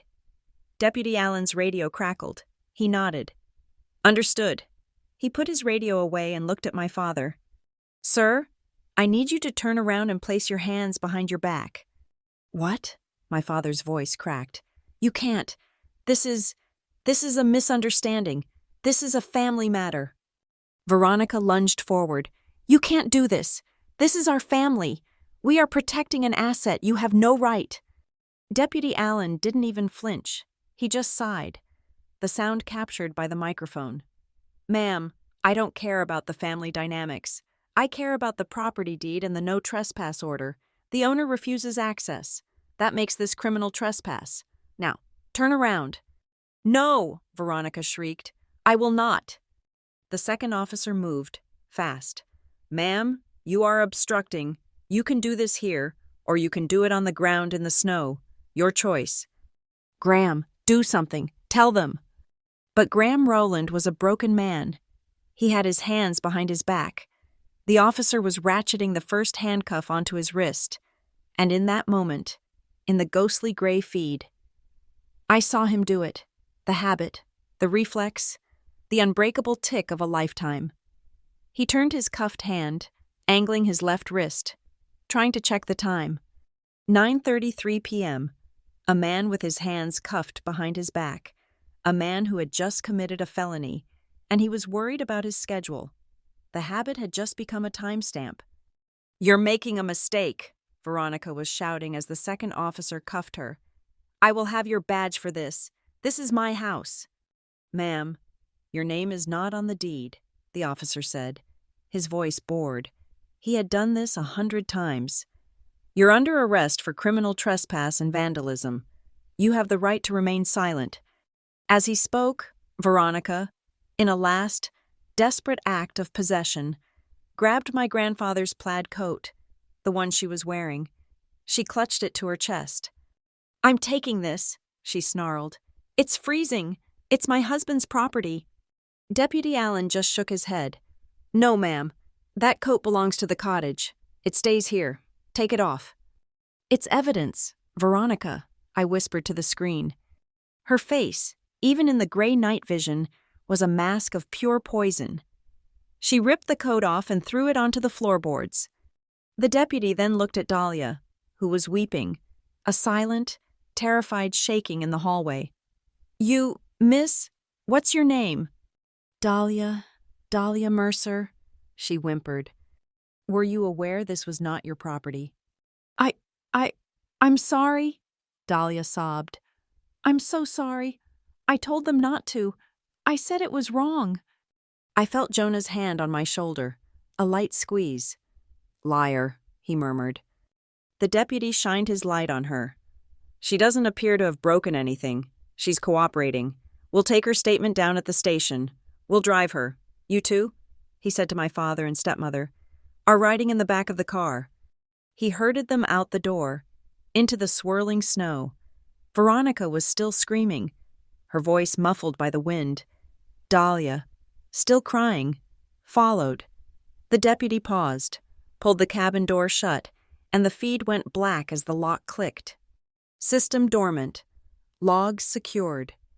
I closed the laptop. My hands were not shaking. I was not angry. I was not sad. I was empty. I was a system that had completed its primary function. They're gone, I said. They're in custody, Jonah corrected. He was already typing on his own machine. Merritt Vale just received the final packet. Event, arrest. They are now compiling the full evidence bundle. It's done. Tess, the chain of custody is perfect. I stood up. The kitchen was warm. The smell of cinnamon and potpourri was cloying, suffocating. I needed air. I walked out of the kitchen. The party was dead. The remaining relatives were standing in a small, awkward cluster by the front door, peering out the sidelight windows. They had seen the flashing blue and red lights cut through the storm. "What is that?" my Aunt Carol whispered, her face pale. "Is that the police? At the lake road?" I didn't answer. I walked past them, to the stove, and picked up the kettle. I filled it with water. I found a mug. I found the box of hot cocoa mix. I was calm. I was just moving. My body was on autopilot.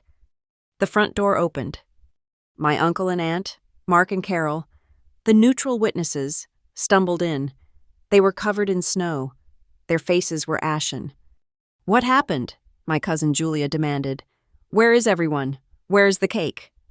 Aunt Carol just shook her head, her eyes wide with a trauma that was not her own. They arrested them. The police. They arrested Graham and Veronica." The room imploded, a cacophony of "what?" and "arrested?" and "that's impossible." "They broke into the cottage," Aunt Carol whispered, looking at me. "The police were there. They said Tessa called them." Every eye in the room turned to me. I was standing by the stove, holding a packet of cocoa, waiting for the water to boil. I did not meet their gaze. I just stood there, the quiet center of the storm. And then, the front door opened again. This time, it was Deputy Allen. He was not smiling. He stomped the snow from his boots on the mat, his presence sucking all the warmth from the foyer. He looked past the shocked faces of my relatives. His eyes found me. "Miss Rowland?" I nodded. "Yes." The entire family watched, silent, as the uniformed officer walked across the expensive rug, the one with the wine stain, and stopped in front of me. He was holding a small, glowing tablet. "We have your statement, ma'am," he said, his voice all procedural. "And the digital evidence packet has been received from your attorneys. We just need your electronic signature on the formal complaint. This confirms you are pressing charges for criminal trespass, breaking and entering, and vandalism." He held out the tablet. The room was so quiet, I could hear the faint, high-pitched whine of the electronics. I took the stylus. I signed my name, Tessa Rowland, a firm, clear, steady signature. He took the tablet back. "Thank you, ma'am. We'll be in touch." He nodded, turned, and walked out the front door, back into the storm. The door clicked shut. I turned back to the stove. The kettle was screaming. I looked out the kitchen window, into the dark, snowy backyard. The snow was coming down hard now, a thick, clean blanket. It was covering the old, dead garden. It was covering the footprints. It was making everything new. I thought about Dahlia, in the back of a warm police car, crying her practiced tears, whispering, "I'm sorry," and I thought about the audio file, now sitting on a server at Merritt Vale, the file where her voice, giddy and cruel, was captured forever. "I know it's wrong, but just do it." I thought about my father, checking his watch and handcuffs. I thought about Veronica, forced to leave her stolen prize behind. I was not shaking. I was not cold. For the first time in my life, I felt the solid, unshakable weight of my own foundation. My grandfather had given me a house. Jonah had given me the tools, and my family. My family had given me the evidence. The storm was still raging outside, but inside me, it was finally quiet. The house emptied itself with a toxic, silent speed. The moment Deputy Allen's cruiser, and the second car containing my aunt and uncle, disappeared into the snowstorm, my remaining relatives evaporated. They did not say goodbye. They did not offer comfort. They grabbed their coats from the rack, their faces pale and pinched, muttering about the late hour, the treacherous roads, the sheer, vulgar shock of it all. They left behind a room full of half-eaten plates of trifle, discarded napkins, and a profound, gaping silence. The party was over. The surgery was about to begin. I sat at the kitchen table, the laptop still open, its screen dark. Jonah was at the counter, his own machine glowing, his focus absolute. He was no longer a guest. He was an analyst. "The arrest is the pivot point," Jonah said, his voice quiet in the hollow-feeling house. "It's the mechanism that opens the next door. They'll have a bail hearing tonight, or tomorrow morning, Christmas Day. The trespass is the leverage, but it's not the endgame. The endgame is the pattern. The trespass just gave us the legal right to prove it." He was already typing, logging into a secure portal. When Merritt Vale filed the initial trespass complaint, they included a motion for immediate electronic discovery, citing the vandalism and the clear, recorded attempt to change the locks and seize the asset. The judge, given the holiday and the flight risk, granted an emergency electronic warrant. "They're freezing Graham's and Veronica's primary accounts. They're looking for bail money. We're looking for the truth." He found it in less than 10 minutes. It was not in their main joint checking account. It was not in Veronica's personal business account. It was buried, an old, forgotten savings account, linked to my father's Social Security number, an account with a name that made my stomach clench and the air leave my lungs. "Tessa," Jonah said, his voice dangerously flat. "Look at this." He turned his screen toward me. The name on the account was Tessa Rowland Educational Fund. My graduate school account, the one I had built over 7 years of campus jobs and freelance work, the $22,400 they had absorbed 8 years ago to buy Dahlia her safe new car. I thought they had just emptied it and closed it. "They didn't close it," I whispered, my hand moving to my mouth. They just kept it." "They didn't empty it," Jonah corrected, his finger tracing a line down the transaction log. "Not all at once. That would have been too obvious, even for them. They've been bleeding it, slowly, for 8 years. He showed me the log, a relentless, systematic siphoning, small, regular transfers, $100 here, $250 there, never more than 500 at a time, a death by 1,000 cuts. My future, liquidated in tiny, deniable increments. "It's a ritual," I said, the realization hitting me like a physical blow. The room felt cold. "It's been happening for years." "A ritual?" Jonah asked. "His watch," I said, my voice barely audible. "He checks his watch. He always does it. Whenever Veronica puts him on the spot, whenever I confront him about something, whenever I am in pain." My mind flashed to the moment by the wine stain, my arm still stinging from the sock. My father glancing at his wrist. I always thought it was because he was impatient, because I was inconveniencing him. Jonah's eyes, usually so calm, flashed with a sudden, cold anger. He pulled up the metadata logs from the party, the audio, the video. "Tessa, give me the exact times. When did he do it tonight?" "By the wine stain," I said, my voice shaking. "Right after Veronica hit me." Jonah typed, 8:38 p.m. When the will was announced, when Dahlia was crying and he told me not to be difficult, Jonah's fingers moved. 9:07 p.m. "In the cabin," I whispered, the audio playing back in my head. Right before he broke the desk, when he was hesitating. 9:24 p.m. Jonah opened a new window on his screen, the bank's transaction log. He cross-referenced the dates and times. He went back, weeks, months, years. His face went pale. "Oh, Tessa," he said, "it's not a nervous tick." He turned the screen back to me. "The transfers are automated. They're scheduled. They don't happen when he checks his watch. He checks his watch because the transfers are happening." He showed me the bank log, every Friday, at 3:00 p.m., a transfer, every second Tuesday, at 9:00 a.m., and a special one, a recurring annual transfer. On December 24th, at 8:30 p.m. "It's an alert," I breathed, the horror of it settling in my bones. He's been getting notifications on his watch. For 8 years, a little buzz on his wrist to let him know he just stole money from me. And he just looked at it and dismissed it. It was the single cruelest truth of my life. His impatience wasn't a personality flaw. It was a conscious, repeated act of dismissal. He wasn't ignoring my pain because he was busy. He was actively managing the logistics of his theft during my pain. The watch check was the signature of his guilt. "Where did it go?" I asked, my voice hollow. "Here," Jonah said, pulling up another account, Veronica's primary, high-limit credit card. The payments from my fund matched her statements, to the dollar. And here, Vivid Brand Imaging LLC, and Aura Management Group. I recognized the names. Dahlia, I said.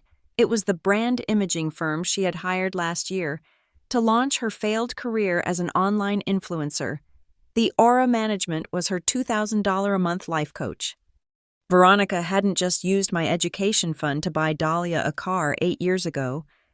She had been funding Dahlia's entire adult life with it. My future, my education, my work. It had all been systematically liquidated to pay for Dahlia's selfies, her avocado toast, her credit card debt, and her personal brand. Merritt Vale is filing the amended complaint, Jonah said, his voice hard as iron. Fraud, embezzlement over an 8-year period, and a request for an immediate, binding order of protection against Veronica Mercer, citing a documented pattern of financial and physical abuse. The system we built to catch a Christmas Eve trespass had just uncovered nearly a decade of financial crimes. The pressure, applied swiftly and electronically, broke the weakest link in their chain almost immediately. Dahlia Mercer did not last an hour at the sheriff's station. Faced with the infrared video of her own gleeful, dancing performance, faced with the pristine audio of her own live stream, her giddy confession, "I know it's wrong, but just do it," and faced with the sudden, terrifying threat of being charged as a co-conspirator to felony fraud, she folded. We received the email from our lawyer at 11:03 p.m. Dahlia Mercer has signed a full sworn statement. She confirms the plan to take the key, change the locks, and sees the cottage was entirely conceived and directed by Veronica Mercer. She attests she was a reluctant participant. She has offered her full cooperation in exchange for lesser charges. She had thrown her mother under the bus to save herself. The next call, just before midnight, was from my father's new, very expensive lawyer. Graham, it seemed, was not trying to fight. He was trying to bargain. "Miss Rowland is profoundly distraught," the lawyer said, his voice a smooth, expensive purr. "He is prepared to make an immediate and full restitution. He will repay the entire amount of the educational fund, plus 8 years of compounded interest. He will, of course, pay for the complete restoration of the antique desk at the cottage." It was a good offer. It was blood money. I looked at Jonah. He just raised an eyebrow. The decision was mine. "It's a start," I said into the phone. "But it is not enough." "What else could there possibly be?" the lawyer asked, his voice losing its smoothness. "A public apology," I said. "A written letter, signed by him, admitting to the financial misappropriation, admitting to the trespass and the vandalism. It must be sent, physically, to every single family member who was present at that party tonight." The lawyer was silent for a long moment. "He will not do that," he finally said. "That is a humiliation." "He has 24 hours to decide," I said. "Or we proceed with the full fraud charges." I hung up the phone. Veronica, released on bail just after 1 a.m., a bail paid by a desperate, drained, and defeated Graham, did not apologize. She did what she always does. She attacked. By 1:30 a.m., Christmas morning, the smear campaign began. A blog post appeared on a local gossip site. Cedar Glen Confidential. The headline was pure poison. Local woman has family arrested on Christmas Eve over minor disagreement. It was all there. My long history of emotional instability, my bitter jealousy over Dahlia's natural charisma, my cold, calculating, and vindictive nature. It painted me as a monster, a greedy, ungrateful daughter who had stolen her own recovering sister's healing sanctuary and had her loving, concerned parents thrown in jail out of pure spite. "She's fast," I said, reading the toxic, familiar words. She's sloppy, Jonah replied, his eyes scanning the site's source code. She's using a cheap, third-rate PR firm, the ones who specialize in reputation management for disgraced dentists, and she's using a bot network to push the story. He pointed to the comments section. See? All these comments, all posted within the same 30 seconds. This Tessa sounds horrible. What a broken family. The poor mother. Just trying to help. It's all fake. Jonah looked at me. His face was grim. The package, Tess, the one for the Gazette, the video, the audio, the bank statements. Is it time? I thought about it. The email sitting in our draft folder, the one with the video hashes, the audio files of her screaming in the cabin, the bank statements. It was the kill shot. No, I said, closing the laptop. Not yet. Let's see what the press does on its own. Let's see what the truth does. The Cedar Gazette, to its credit, didn't bite on the salacious, anonymous blog. Their online-only Christmas morning edition posted at 6 a.m. The headline was clinical, neutral, and 1,000 times more devastating. Boundary dispute leads to arrests at Winterglass Lake. It didn't mention the blog. It didn't mention instability. It quoted the public record. It cited the notarized no trespass order. It quoted the police report, which was now public, on forcible entry and vandalism. It didn't need my evidence. The cold, hard facts were enough. Veronica's smear campaign had just been rendered completely irrelevant by the truth. At dawn. As the first gray light of Christmas Day filled the ruined party room, my phone lit up with a text message. It was Dahlia. I didn't mean for this to happen. I'm sorry about the cottage. But she's my mother. I don't want to lose you. But I can't lose her either. You're destroying the family. I stared at the message. The same old trap. The idea that my safety was destroying the family. The implication that my silence was the glue that held us all together. I typed one reply. Boundaries are not hate. Dahlia. They are the rules for safety. I am just enforcing the rules. I sent it. She did not reply. An hour later, at 8:03 a.m., the official email came from the county clerk.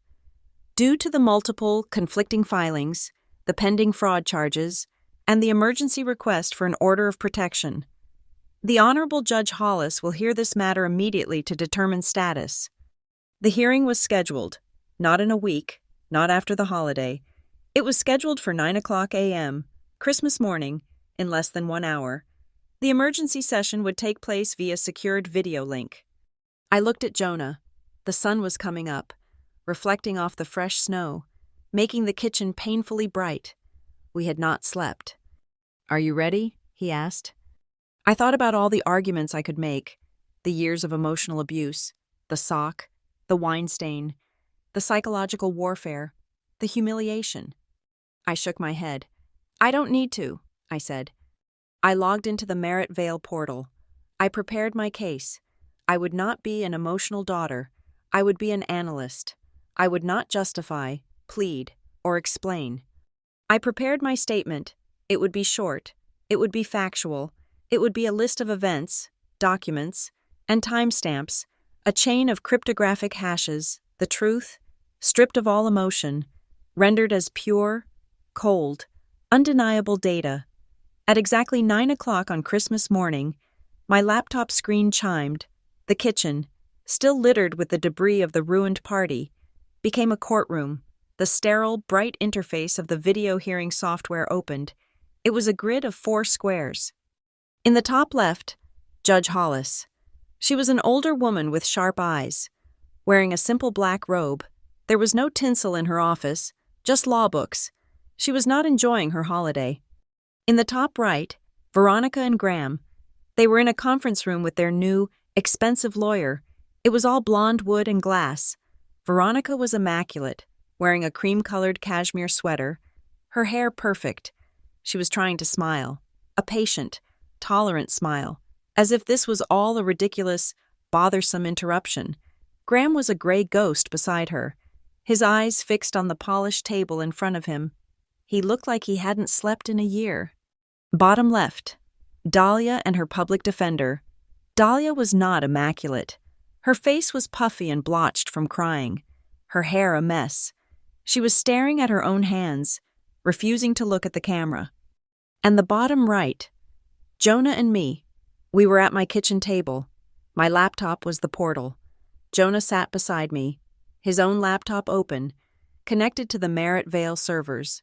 I was not in cashmere. I was in a simple gray shirt. I had my hair pulled back. I was not a daughter or a victim. I was a witness. "This is the emergency hearing for case number 3882, Judge Hollis said. Her voice was crisp, with no audio lag. The sound of a pen scratching on paper was sharp. "The matter of Rowland versus Mercer and Rowland. I have reviewed the filings, the trespass report, the signed statement from Ms. Dahlia Mercer, and the emergency motion for a protection order. I have also reviewed the digital evidence bundle. We are here to establish the facts and render judgment. Is that clear?" A chorus of, "Yes, Your Honor." Veronica's lawyer spoke first, a man in a suit that probably cost more than my first car. "Your Honor, if I may, this is a profound and unfortunate family misunderstanding. My client, Mrs. Mercer, was acting purely out of concern, believing her stepdaughter to be in an emotionally fragile state. She was attempting to secure a family asset during a snowstorm." Judge Hollis held up one hand. The lawyer stopped instantly. "A misunderstanding, counsel," the judge said, her voice dripping with ice. She did not look at the lawyer. She looked at Veronica's square. "I have the audio file from the property.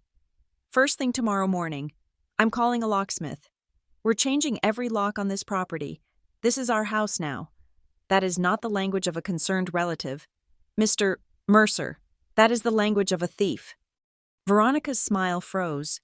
It became a brittle, painted-on grimace. "Furthermore," the judge continued, "a misunderstanding does not typically involve the forcible entry of a locked desk, causing significant property damage." The main screen was suddenly taken over by the evidence. KM01, living area, the ghostly infrared feed. We watched again, in stark, undeniable silence. We heard Veronica's voice. "Then open it, Graham." We heard the sharp, sickening crack of the antique wood splitting. The judge's pen scratched, the sound amplified. Scratch, scratch, scratch. The feed switched. KM02, bedroom. We saw Dahlia, a pale ghost, dancing in my grandfather's coat. We heard her giddy, cruel voice. "I'm the queen of the castle." The feed switched again. KM03, entryway. The police, the flashing lights, the audio of Veronica, screaming, "This is my house! You have no right!" And then, the judge said, "We have the matter of the systematic fraud." The screen split. On the left, the bank logs from the Tessa Rowland Educational Fund, the 8-year history of small, relentless transfers. On the right, video from the party. Less than 12 hours ago, the camera, focused on Graham. We saw him, clear as day. After Veronica struck me with the sock, he turned away. He lifted his wrist. He looked at his watch. "The defense," the judge said, "claims this is unrelated. The prosecution and Ms. Rowland's counsel claim this is the linchpin, a ritual of guilt. Mr. Hale." She turned her gaze to our square. "The defense also claims this entire video packet is inadmissible, that it is an illegal recording." Jonah leaned forward. He was not a lawyer, but he was the expert. He was calm. He was clinical.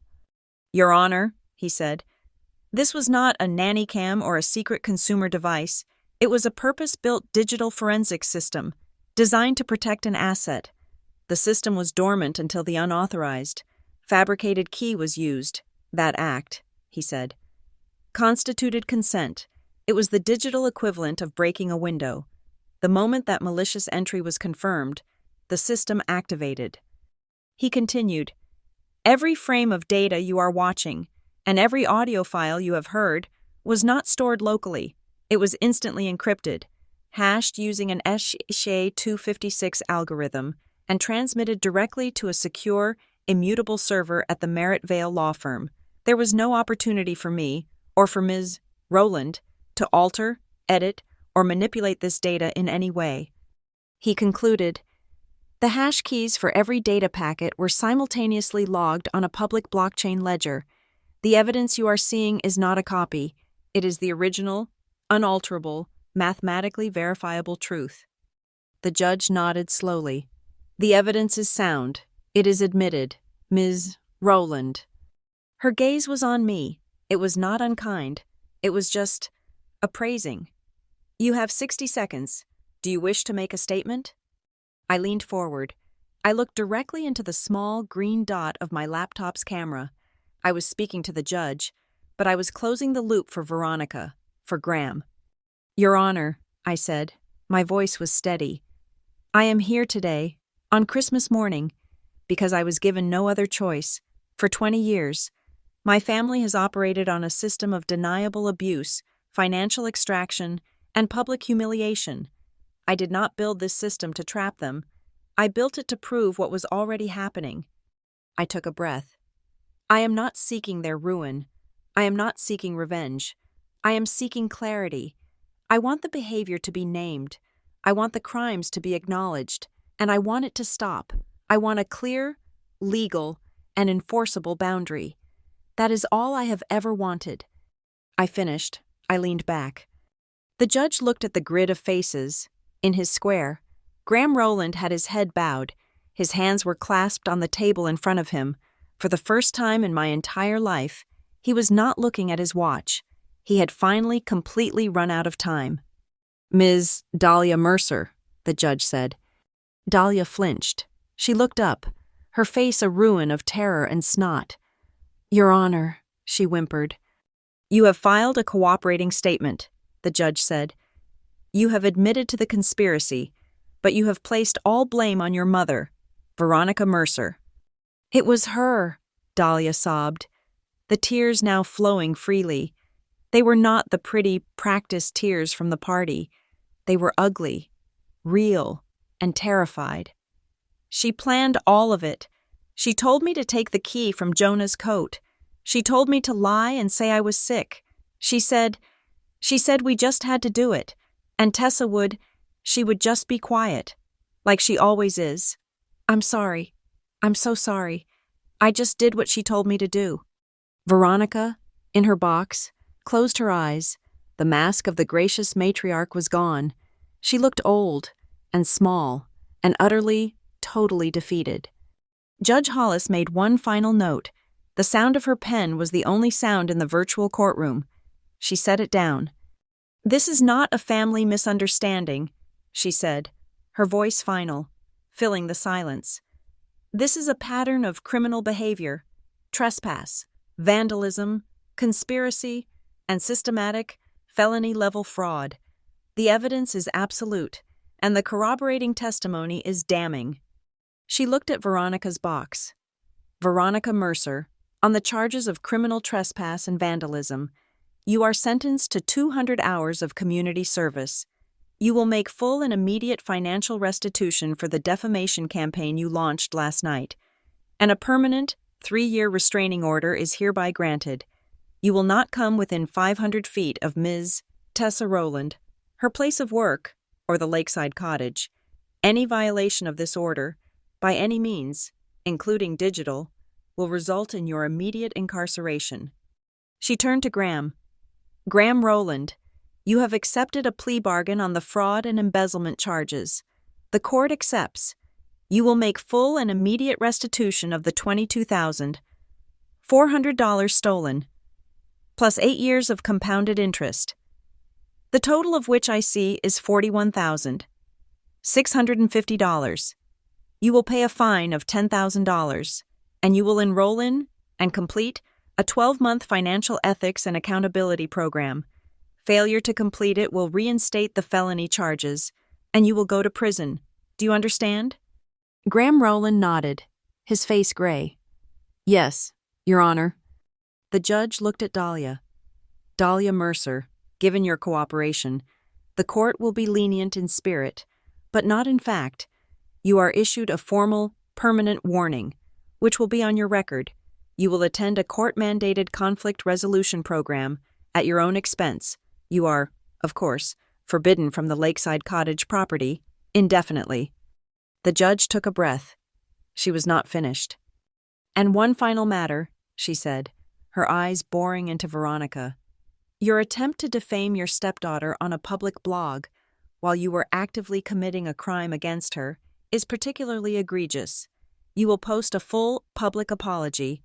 It will be posted to all of your social media accounts, and you will ensure it is posted on the Cedar Glen Confidential blog where your lies originated.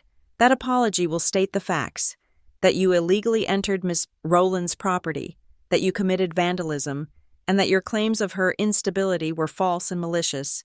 That apology will be posted by noon today, Christmas Day." She looked at all of them. "This is the judgment of the court."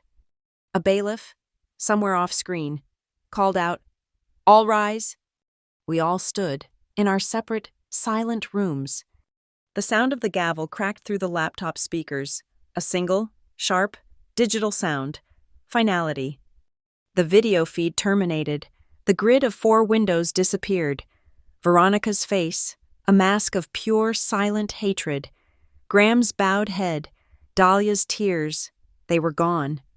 My screen went black. Jonah and I stood in the kitchen. The house was quiet. The only sound was the ticking of the clock on the wall. I walked to the window, the one over the sink. I looked out at the backyard. The snow, which had been falling relentlessly for 2 days, had stopped. The wind was gone. The world outside was covered in a thick, pristine, perfect blanket of white. The sun was just beginning to break through the clouds, making the fresh snow glitter. It was completely, utterly still. A new day, a quiet world.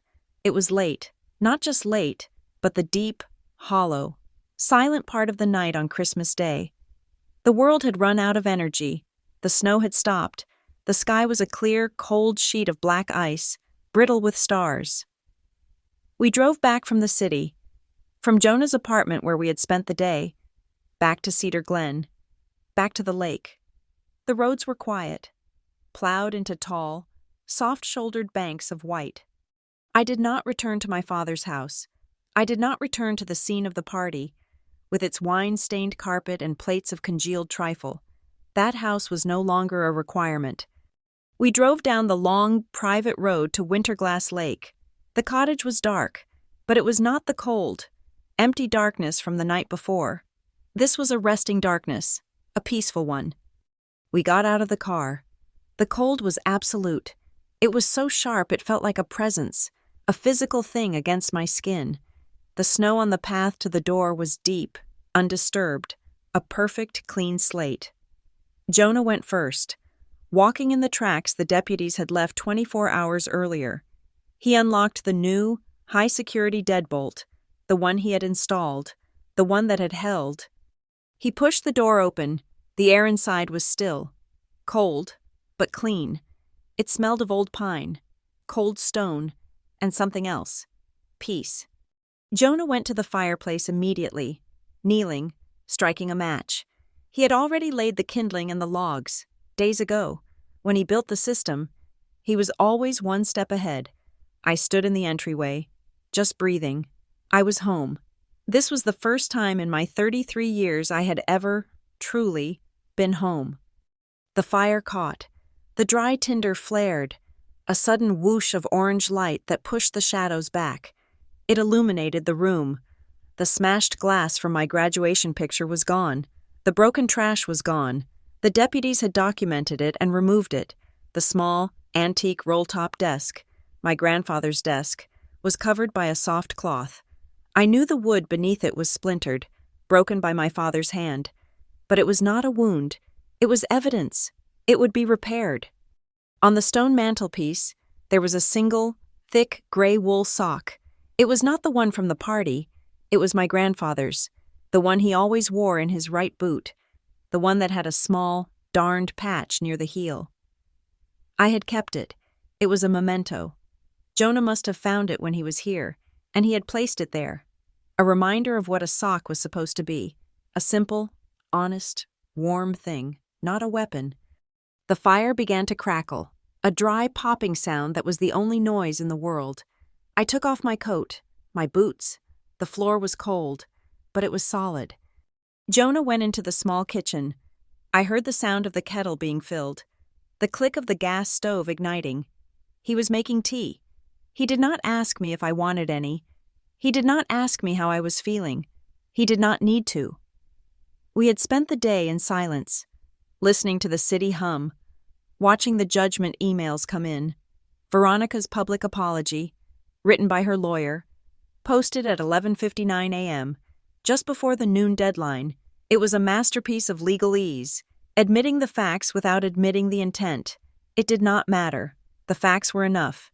We had watched the confirmation of my father's wire transfer, the entire amount, plus interest, $41,650, the price of his complicity. The cottage was warming up, the pool of golden light from the fireplace spread, illuminating the comfortable, worn furniture. I sat in my grandfather's armchair. I watched the flames.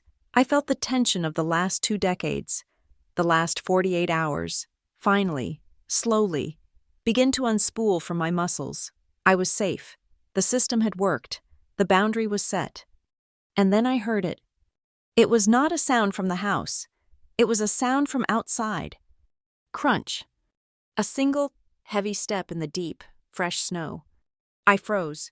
Jonah, in the kitchen, stopped moving. The only sound was the low hiss of the blue flame under the kettle.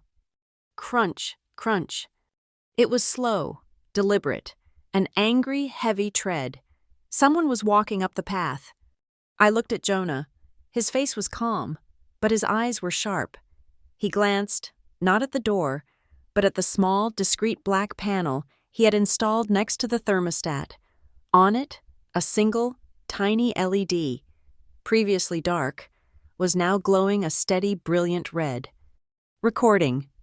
The sentinel pine was awake. The motion sensors on the perimeter had been breached. Whoever was out there, they had already broken the first rule. I stood up.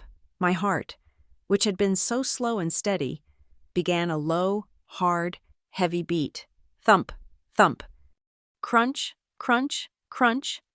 The footsteps stopped, right on the porch. Silence. A terrible, waiting silence. I expected a knock, a shout. There was nothing, just the sound of the wind, picking up in the pines outside. "Tessa," Jonah said, his voice low. "I know," I whispered. I walked to the door. I did not hesitate. I did not look through the peephole. I already knew who it was. The restraining order was a piece of paper. To her, it was just another inconvenience to be ignored. I reached the entryway, and I stopped, on the dark pine floorboards. Just before the threshold of the door itself was a thin, perfect line. It was painted a bright, clean, industrial red. Jonah had done this when he installed the lock, a physical representation of the legal boundary, a do-not-cross line for the inside of my own home. I stood behind it. I unlocked the deadbolt.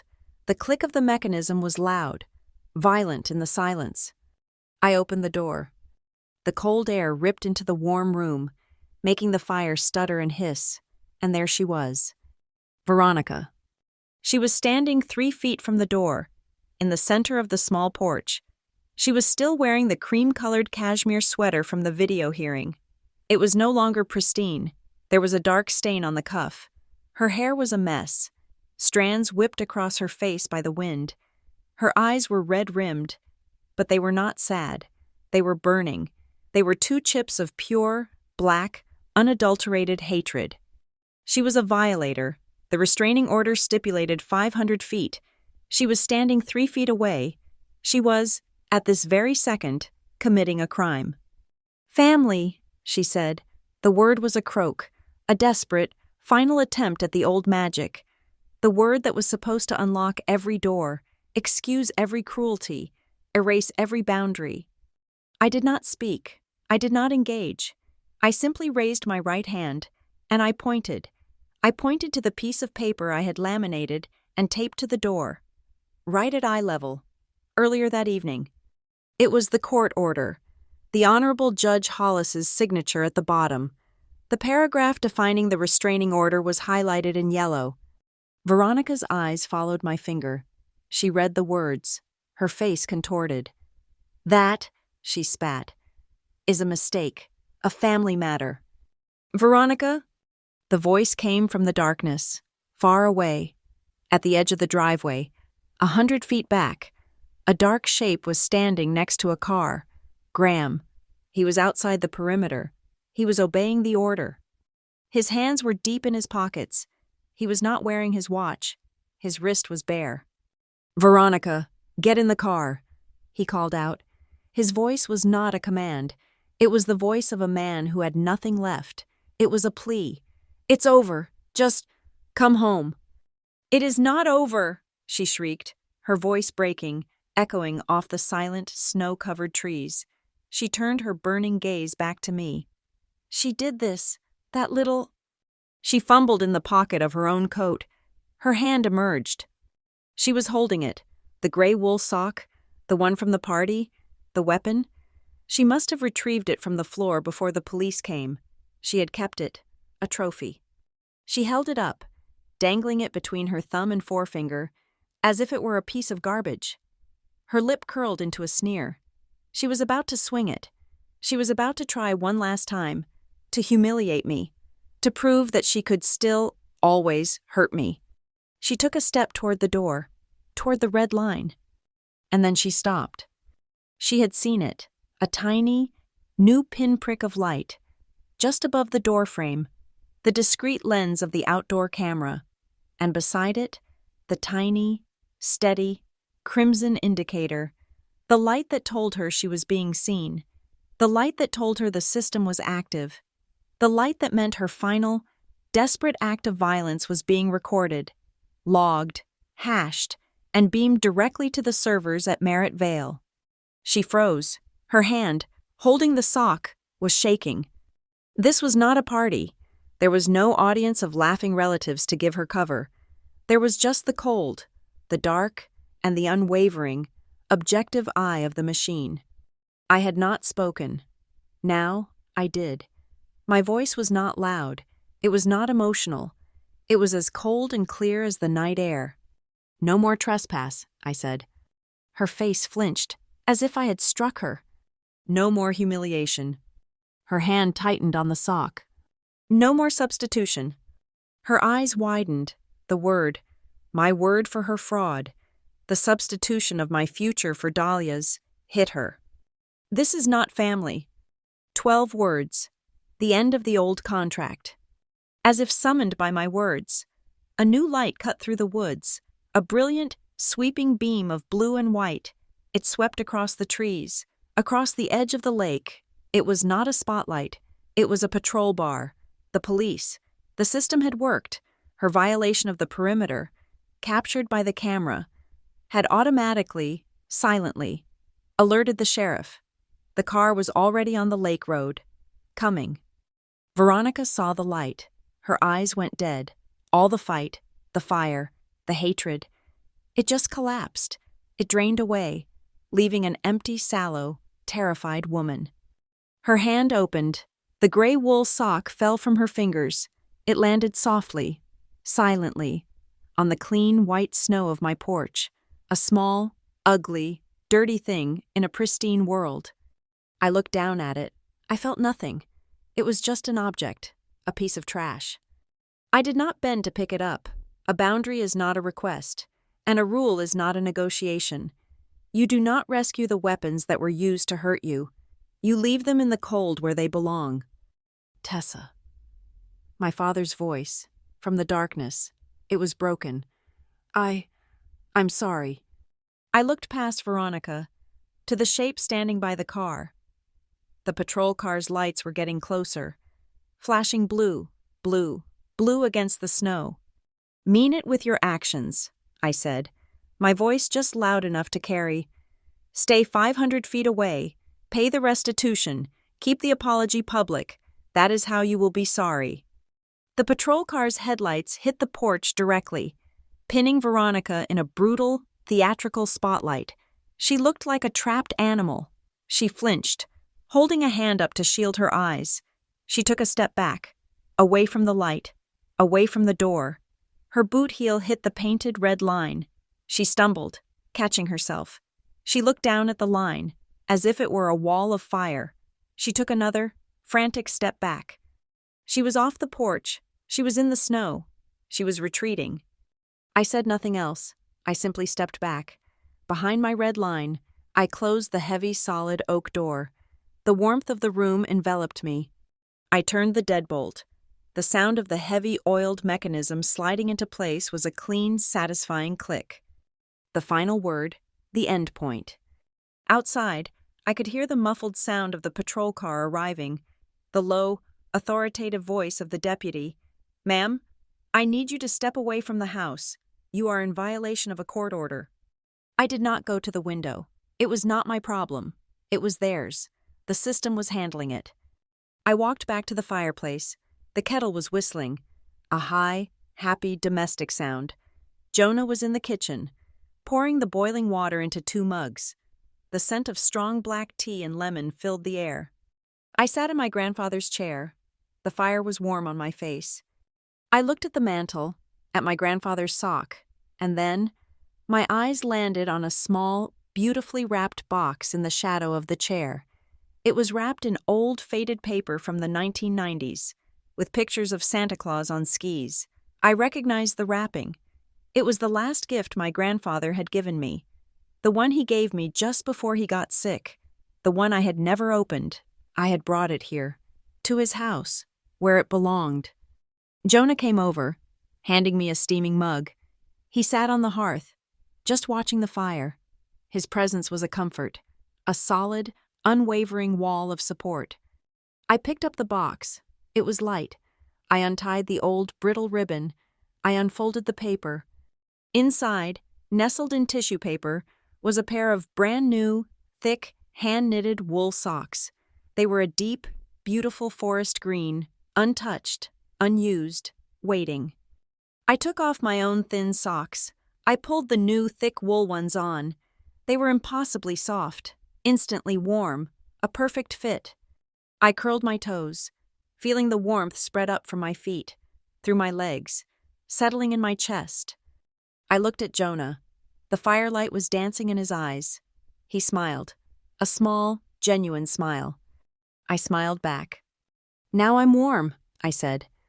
"Thank you so much for listening to this story. Where in the world are you listening from? Let us know in the comments and share your thoughts. If you enjoyed this, please subscribe to Lila Revenge Stories, like this video, and give us a boost by hitting that hype button so this story can be heard by more people.